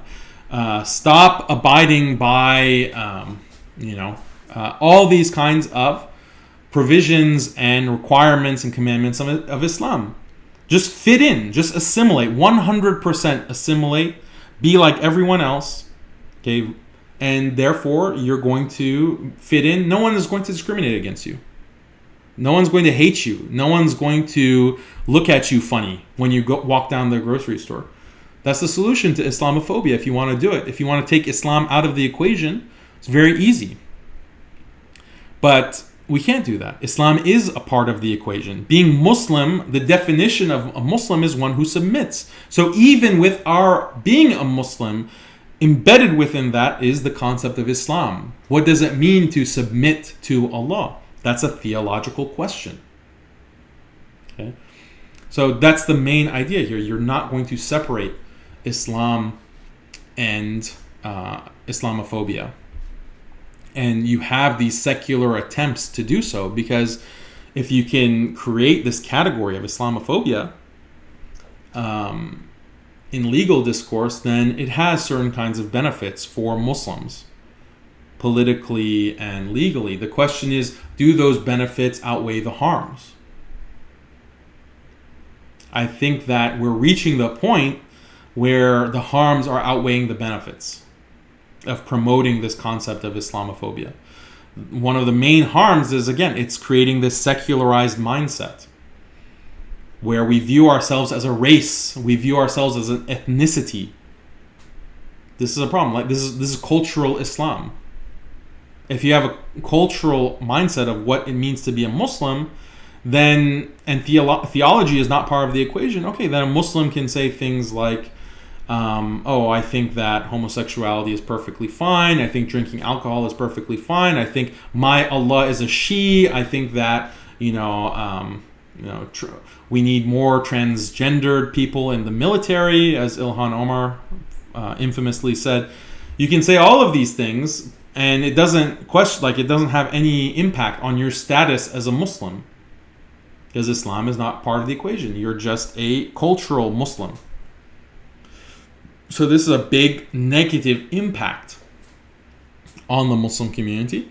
And then the other factor is the self-victimization.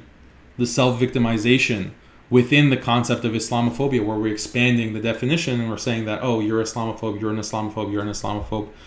And anyone who has any kind of negative sentiment about Islam is an Islamophobe that we have to blackball. I'll give you an example of how this is a negative mindset. There was a young brother who came to me and said that, Daniel, I'm tired of having to justify myself to non-Muslims. I'm tired of it. I don't want to talk about Islam. They just have to accept me.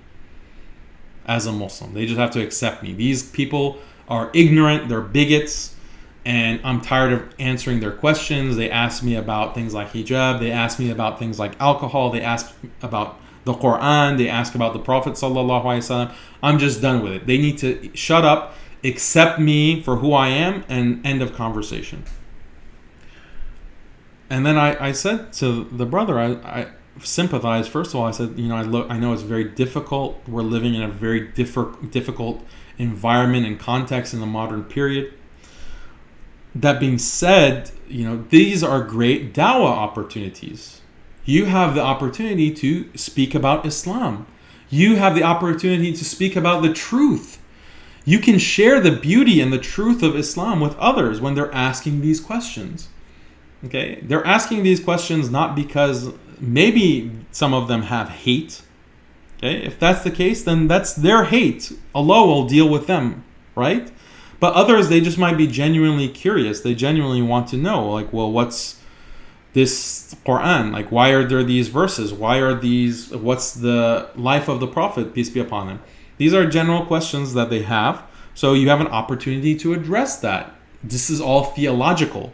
But if you have this kind of cultural identity, is being Muslim as a race or ethnicity, then you'll say, no, accept me for who I am. Accept me just because I'm Muslim and I'm just like every other minority. And you have to accept minorities. No, this doesn't make sense. We're not an ethnic minority. We're not a racial minority. We're Muslim by virtue of our beliefs, by virtue of subscribing to Islam. Okay? So this concept of being minority, I already discussed how it's a problematic issue and how it's being used to justify all kinds of distortions in fiqh and reform and progressivism. But it's also a confusion in this aspect to consider ourselves minorities in a racial or ethnic sense. Okay, so let me address some questions.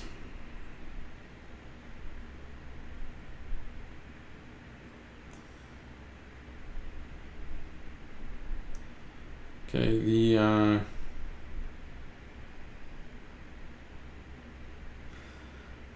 someone says, Daniel, what are your thoughts on liberalism being possibly the greatest enemy of Islam?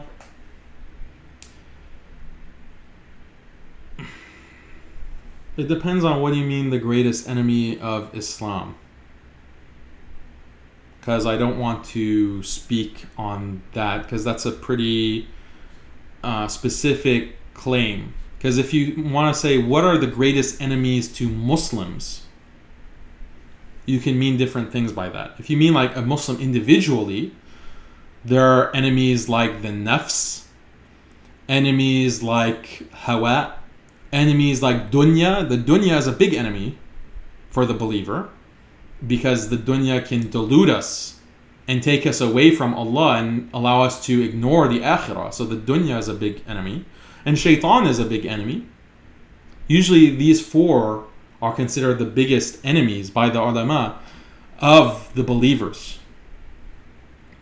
Right? But then you might mean it in a political sense. What is the biggest enemies of the Muslims politically? I think that the biggest enemies are related to those four things. Because if you look at liberalism, liberalism does play into all those aspects. Okay? Liberalism plays on the nafs, right? Think of my body, my choice. Right? My body, it's mine. Nafsi, nafsi. My body, my choice. I have the ikhtiyar. I have the choice to do this or that. It's a very nafsi kind of mentality. That's the core of liberalism. You also have shahawat and hawa, justifying sins, right? This is also a part of liberalism, that I'm going to engage in my desires, and if I hold back from sex and I hold back from indulging in what I want, then that will harm me psychologically and so forth. This is a part of liberalism. This is why they're encouraging zina. This is why they're encouraging LGBT. It's feeding hawa. It's feeding shahawat. Okay, so that plays into it.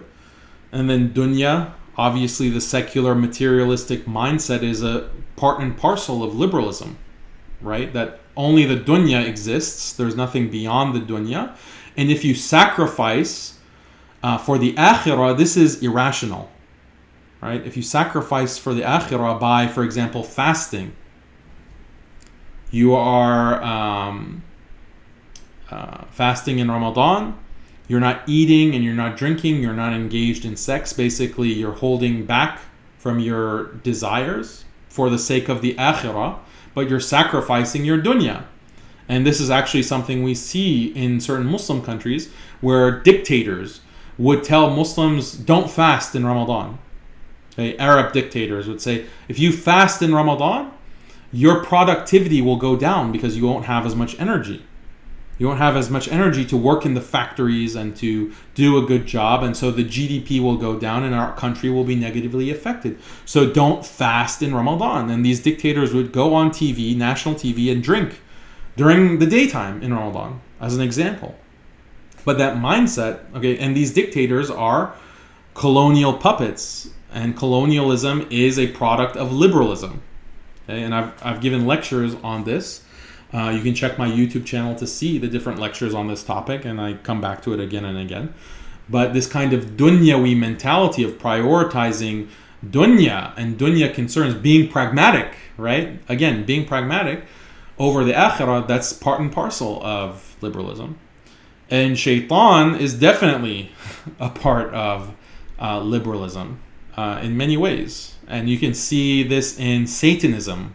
There's like a church of Satan, and you have different kinds of Satanists who have written about, well, what is Satanism? And they say that Satanism is worship of the self.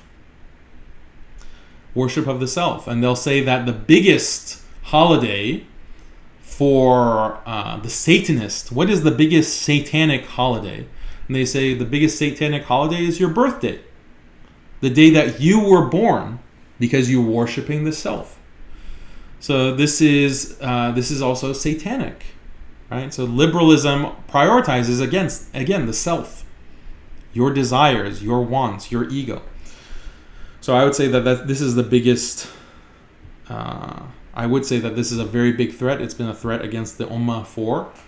The birth of liberalism happened in the 17th century, maybe 18th century, but basically 200 years, maybe 2.5 centuries of liberalism attacking the ummah. And that's a big history, but we can't get into it today, inshallah. Okay. Alright, so a lot of people on the chat are mentioning Tawhidi. Imam Tawhidi. Quote unquote Imam Tawhidi. So I want to address this. Hold on, let me actually address Facebook questions. Okay.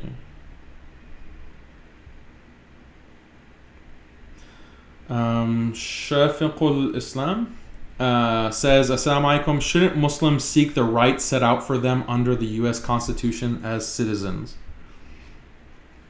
Yeah, so Muslims should act very practically in certain situations where it doesn't contradict their principles, where it doesn't contradict Islam.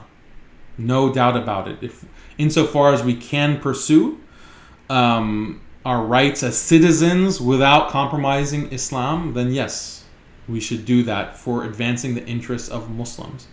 The question is, does the Constitution have a kind of guarantee to protect us no matter what in all situations where we have these kinds of rights?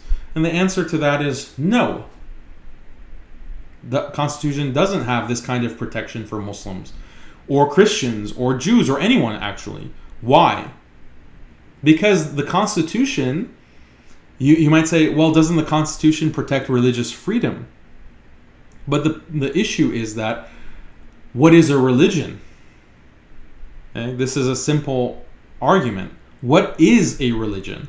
This is a theological question.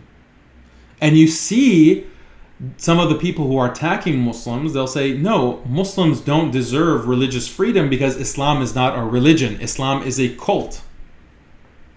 Islam is a cult.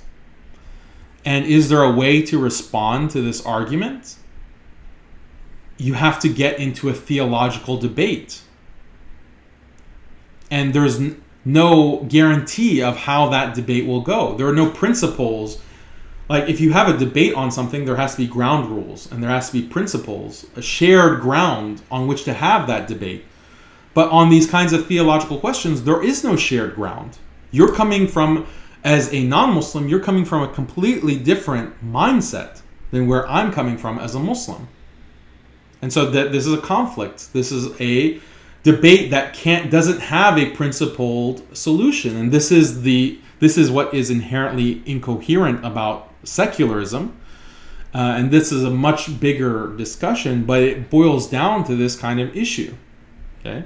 Otherwise, if religious freedom can be used in this way, then you can say that, oh, well, someone can say, I think using heroin and using all kinds of illegal drugs is a part of my religion. I created this religion, and doing illegal drugs is a part of it. So we should legalize drugs, or at least I should be allowed to do this because it's a part of my religion. And if you don't allow me to do this, then you are discriminating against me religiously. Okay? You can have people use justify all kinds of behavior using this appeal to religious freedom. Is there a principled way to say that, no, this is not a religion, you just made this up, and so therefore you're not protected by the Constitution? Is there a principled way to do this? How? There has to be some kind of theological distinctions made. There has to be some kind of way for the Constitution to evaluate what is or is not a religion. What does it mean to be a religion?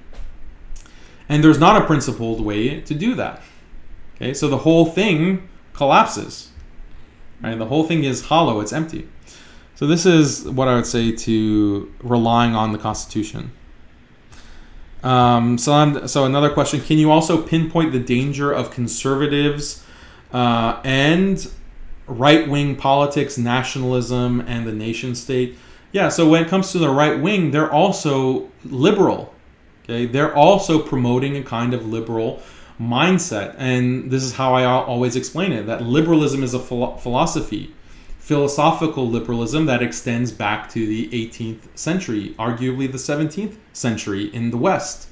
And so when you have the right wing and the left wing, they're both following the liberal philosophy. What is the liberal philosophy? The liberal philosophy is simply that morality is based on maximizing freedom, equality, and liberty.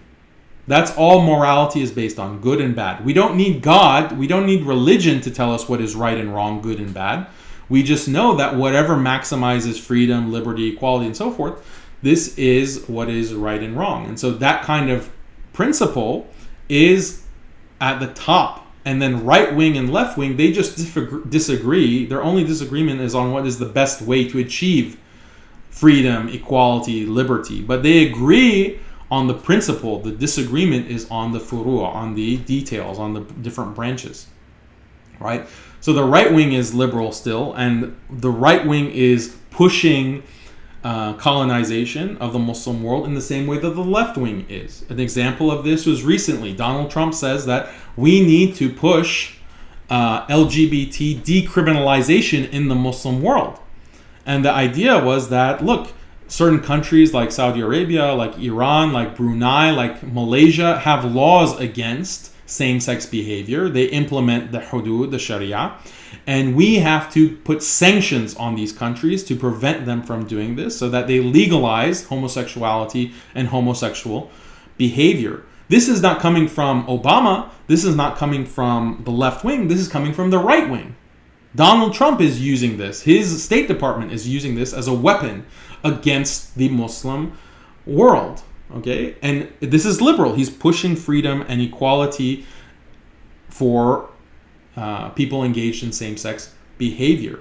Okay? So this is a threat. The left and the right are equal in their desire to spread democracy, throughout the Muslim world, to spread liberalism throughout the Muslim world. And so they've been behind colonization, intervention, quote unquote, wars for the past 250 some years with the Muslim world. So these are some of the dangers with the right wing. Also, the right wing does have a lot of racist policies that are oppressing blacks in the United States.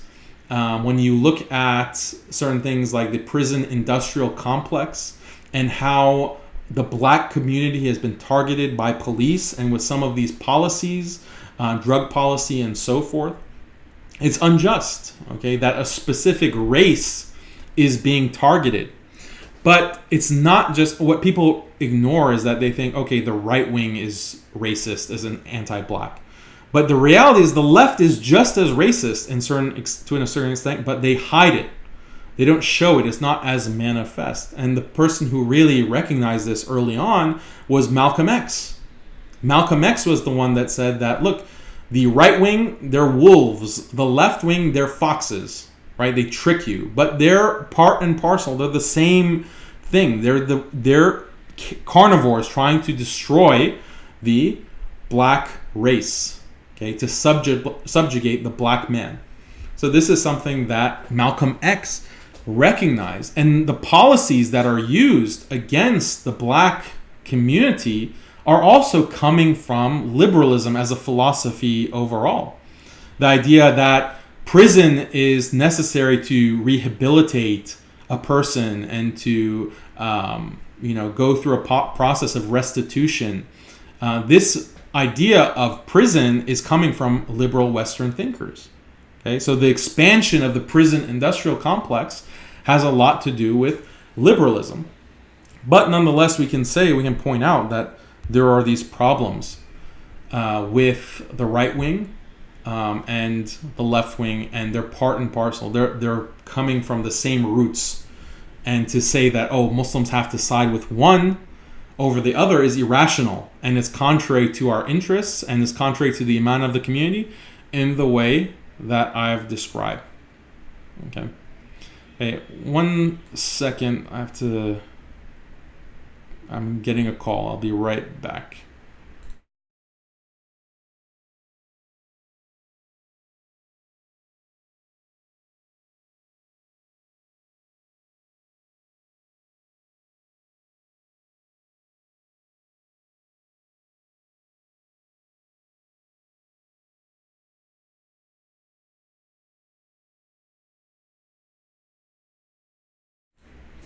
All right, sorry, I'm back. There was someone at the door.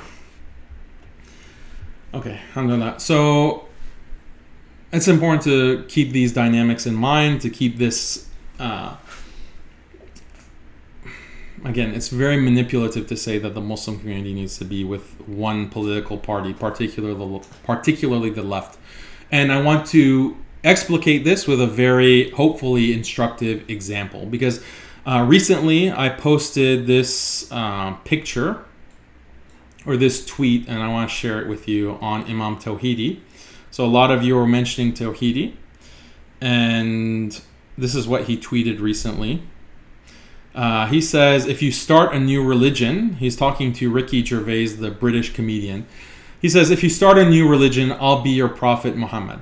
It'll be good this time, I promise.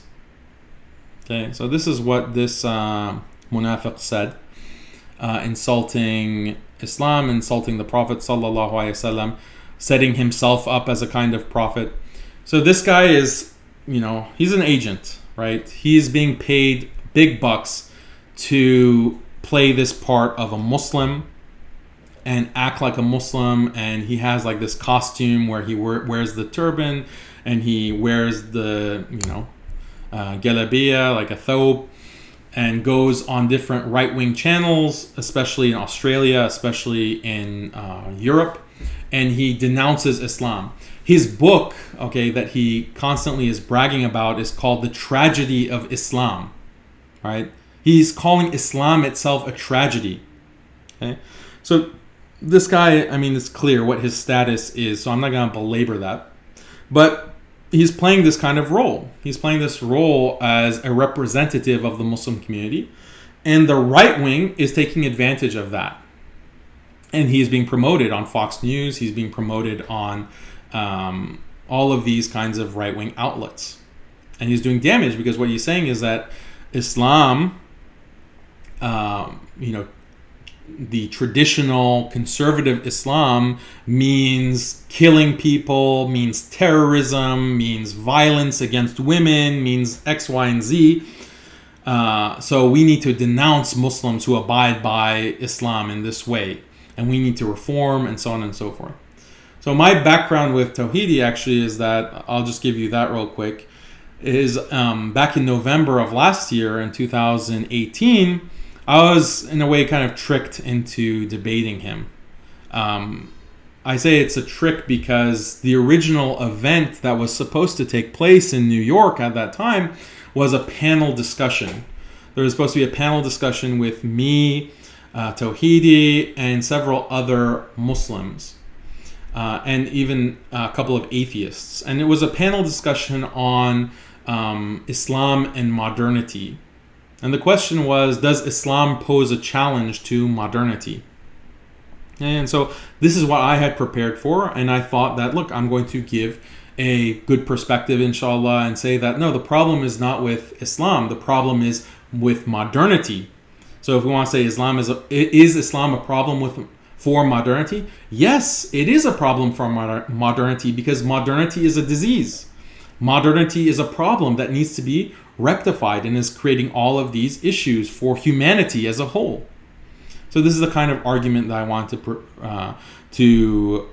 give and to champion Islam and to give all of the ways that Islam has solutions for the issues that and the problems that modernity creates.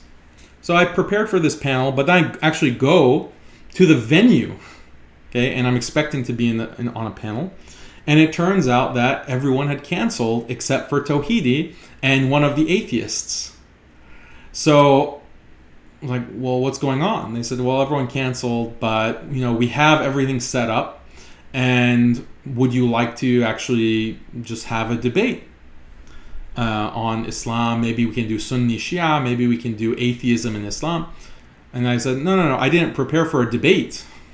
I didn't come here to have a one-on-one debate with Tawhidi and with an atheist. And they said, okay, fine, we won't have a debate. We can just have a discussion. And I said, okay, I'm okay with a discussion, but the discussion needs to be on the topic. And the topic is Islam and modernity. So we can give our different perspectives and have a conversation in that light. So they agreed to that. But then as soon as the cameras start recording, Tawhidi brings in his whole show, right? He has this show where he brings in, he has the Mus'haf, he has some books of hadith, he starts like waving it in front of the camera as if like he's a scholar, and then his expectation, right, is that non-Muslims don't know what these books are. Non-Muslims don't know like that anyone can put a turban on his head and say that he's a scholar. They don't know these kinds of distinctions, so it's an act, and it convinces them, and that it lends him authority. And so it immediately devolved into a debate back and forth. And so you can watch that online if you want to put yourself through that. But like a lot of the my strategy for that debate was to not really go really hard against him and to kind of bully him or to shout him down, because I knew that my main audience or the main audience for that show was atheists. The main audience for the video were atheists. And atheists are not going to be able to recognize that what he is saying is kufr. They're not going to be able to recognize that what he is saying is clearly contradictory to Islam. They're not going to be able to recognize that he's not a scholar, he's just an idiot, right? The atheists or the non-Muslims watching that kind of debate are not going to make those distinctions, and they'll see, oh, there's two Muslims having a discussion. So if I started shouting and I started getting emotional, or I started bullying him and calling him names in the way that he was doing to me, then it would seem like, oh, two irrational, over-emotional Muslims just going at it, and see, this is why Islam is so backwards. Their own followers can't agree on anything, and they're just stupid. Okay, this is not what I want to do. I want to present, no, Islam is rational. Islam is reasoned. Islam is a solution. And so I had to portray that in how I conducted myself in that debate. And then Tawhidi was angry at this. He kept trying to goad me on, and he tried deliberately making inflammatory statements because he wanted me to denounce him and to say, you're not a Muslim, so that he can say that, oh, see, this is takfir. This is the extremism that I'm constantly warning you about. You have this Muslim from Harvard who graduated from Harvard University, and look how he's behaving. He's denouncing me as an extremist, or he's calling me an apostate and calling for my execution, blah, blah, blah. So this was his strategy, but I avoided that strategy, or I didn't play into it, and that made him very upset. So alhamdulillah, I mean, and I think that the comments really show that. If you look at the video online on YouTube, you can see that even the non-Muslims were supporting what I was saying and saying, I think that Daniel won this debate and Tawhidi is an idiot. And people were even messaging me privately and saying that, look, I'm an atheist, but I think that, you conducted yourself very well, and that guy was very off his rocker, basically. So that's the background that I have with Tawhidi. But as you can see, Tawhidi is clearly not ashamed to put out all kinds of kufr statements, because he knows that his position as this fake imam and fake scholar is not going to be threatened. People are too stupid to recognize that he is not representative of the Muslim community. So I posted that screenshot on Facebook where he's saying, I'll be your Prophet Muhammad. And then someone made an interesting comment on my Facebook page. This person said, Tawhidi, as bad as he is, liberal Muslims are much worse. Liberal Muslims cause more damage because liberal Muslims are not openly an enemy to the community. And I thought that this was very interesting. And it made me think, well, if this is the case, then what you're saying is that someone like Linda Sarsour, as an activist, and other activists like Ilhan Omar, politicians and their friends and supporters who have this kind of prominent position, are they as bad as Tawhidi? Are they doing just as much damage as Tawhidi? And so this is, I think, a big claim, but it's a claim worth investigating. It's a claim worth investigating. And let me give the disclaimer right off the bat that I don't think that Tawhidi is the same as Sarsour or Ilhan Omar or whoever else, in the sense that I think that Tawhidi literally is an agent who is conspiring and getting funded by enemies of Islam, and he's accepting that money to go out and put on this kind of show.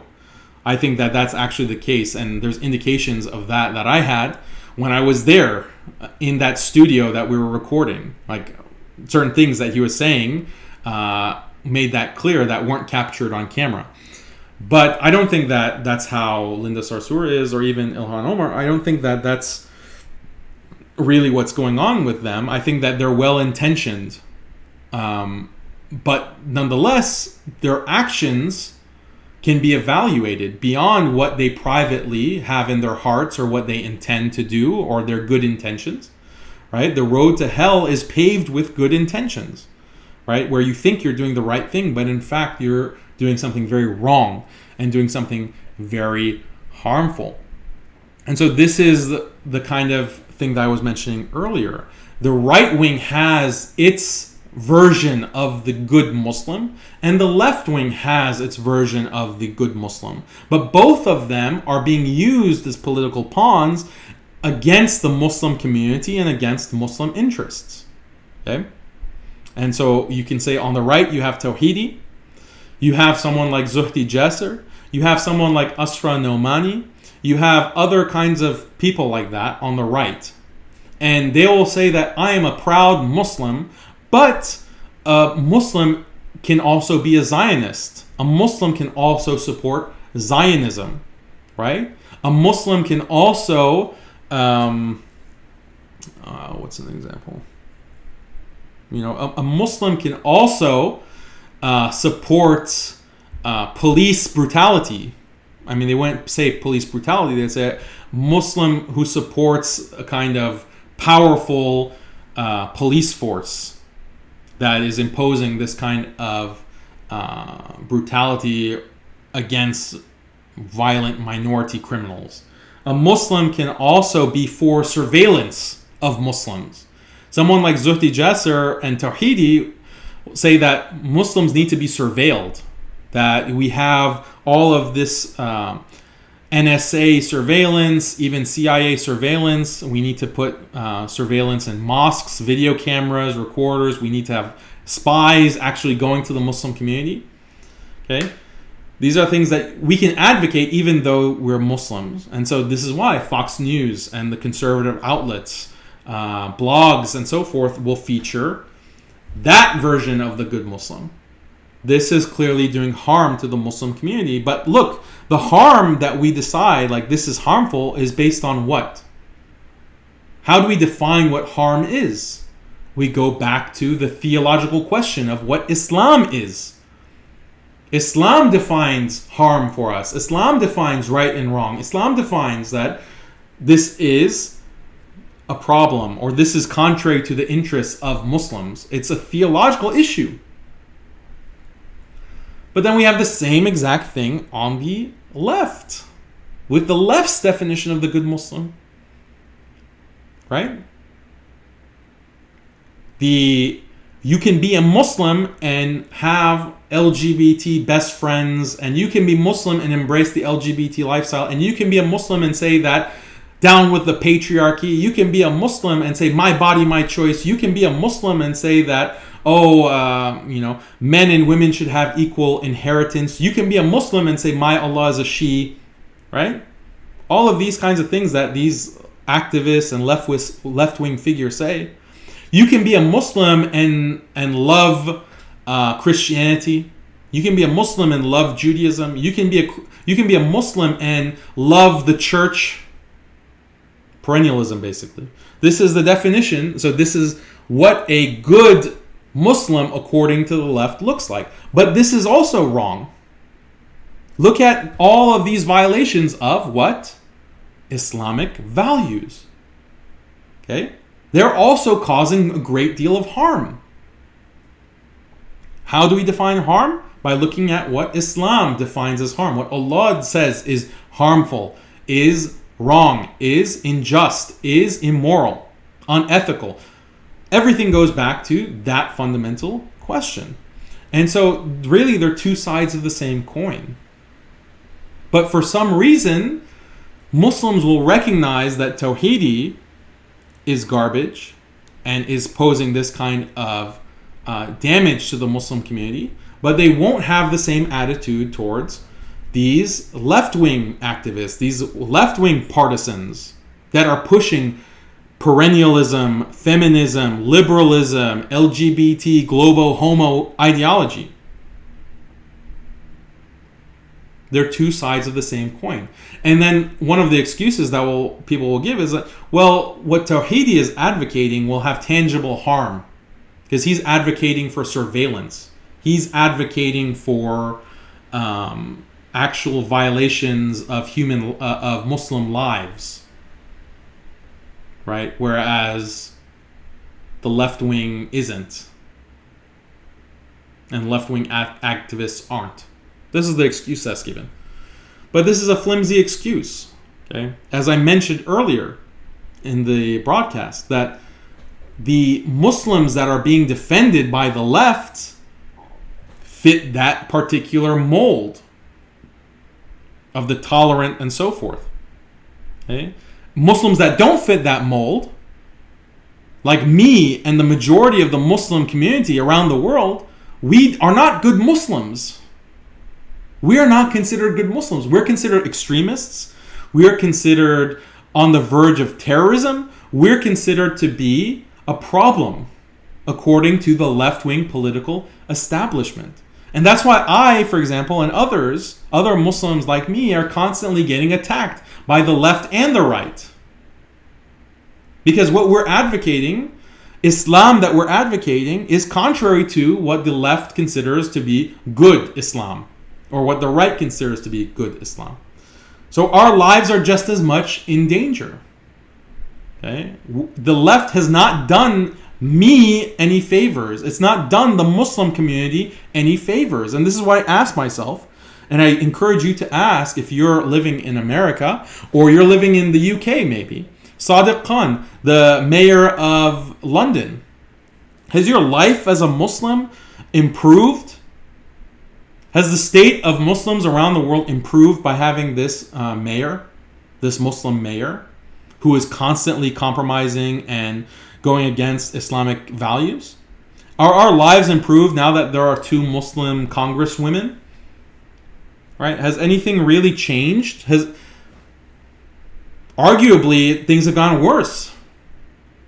Now there's more scrutiny. Now there's more animosity and resentment that I mentioned earlier because of self-victimization and this expansion of Islamophobia. Now there's more resentment against us, arguably.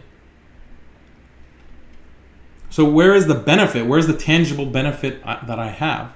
If your whole mentality is that, oh, well, now there's a Muslim who is like a hijabi. Now we have a Muslim woman in Congress and she's on TV and, oh, that's great. That makes me feel good inside. I have just a warm, fuzzy feeling when I see a Muslim on TV. Really? Is that really your mentality? Because Zuhdi Jasser and Tawhidi are also, they claim to be Muslim. They're outwardly Muslim. Do you have a good fuzzy feeling? Oh, there is a, guy with a big beard and he's wearing a turban and he's wearing a thobe. He's on Fox News. That just makes me feel good inside. I have a warm fuzzy feeling. No, you wouldn't say that. You would say, well, no. What is this person saying? What does this person stand for? What does this person advocate? And does what this person advocate, does it align with Islamic values? That's the question that you would ask.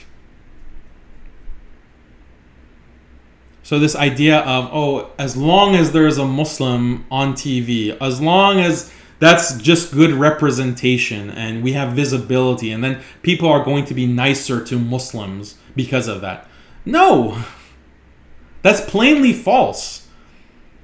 That's plainly false. Because again, what if these Muslims are portrayed as terrorists? That's not going to help the image of Muslims. That's not going to mean that I'm not going to get, me or my wife, we're not going to get dirty looks when we go to the grocery store or we go somewhere in public. Because Muslims are on TV, they're given that kind of visibility, but they're depicted as terrorists. Okay, well, extend that logic. What about Muslims who are depicted as LGBT-loving, rainbow flag flying, vegans? Is that going to help me? No, because then people are going to look at me funny when I reject that. And they're going to say, oh, this must be one of the bad Muslims. This is one of those extremists. I'm still going to get discriminated against. That visibility did not help me. It didn't help the community. So this is the way that we need to think. We need to just reconfigure the way we think about these issues. This idea that the left is our savior is not justified by evidence, empirical evidence, by anecdotal evidence, by our lives. And even when you think about it, it doesn't even make sense. Okay? So, any final questions?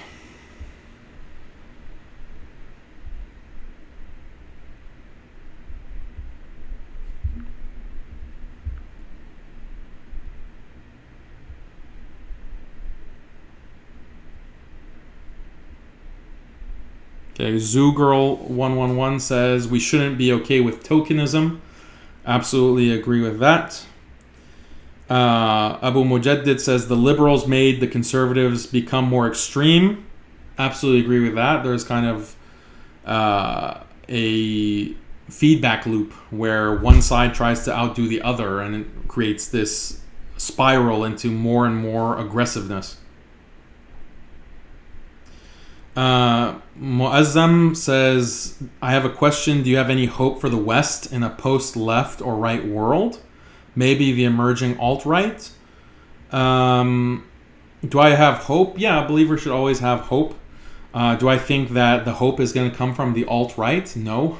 I think that the alt-right has a lot of problems, and they suffer from the same kind of liberal mentality that other political parties suffer from. The one thing that the alt-right has, though, is awareness that things are bad and they're getting worse.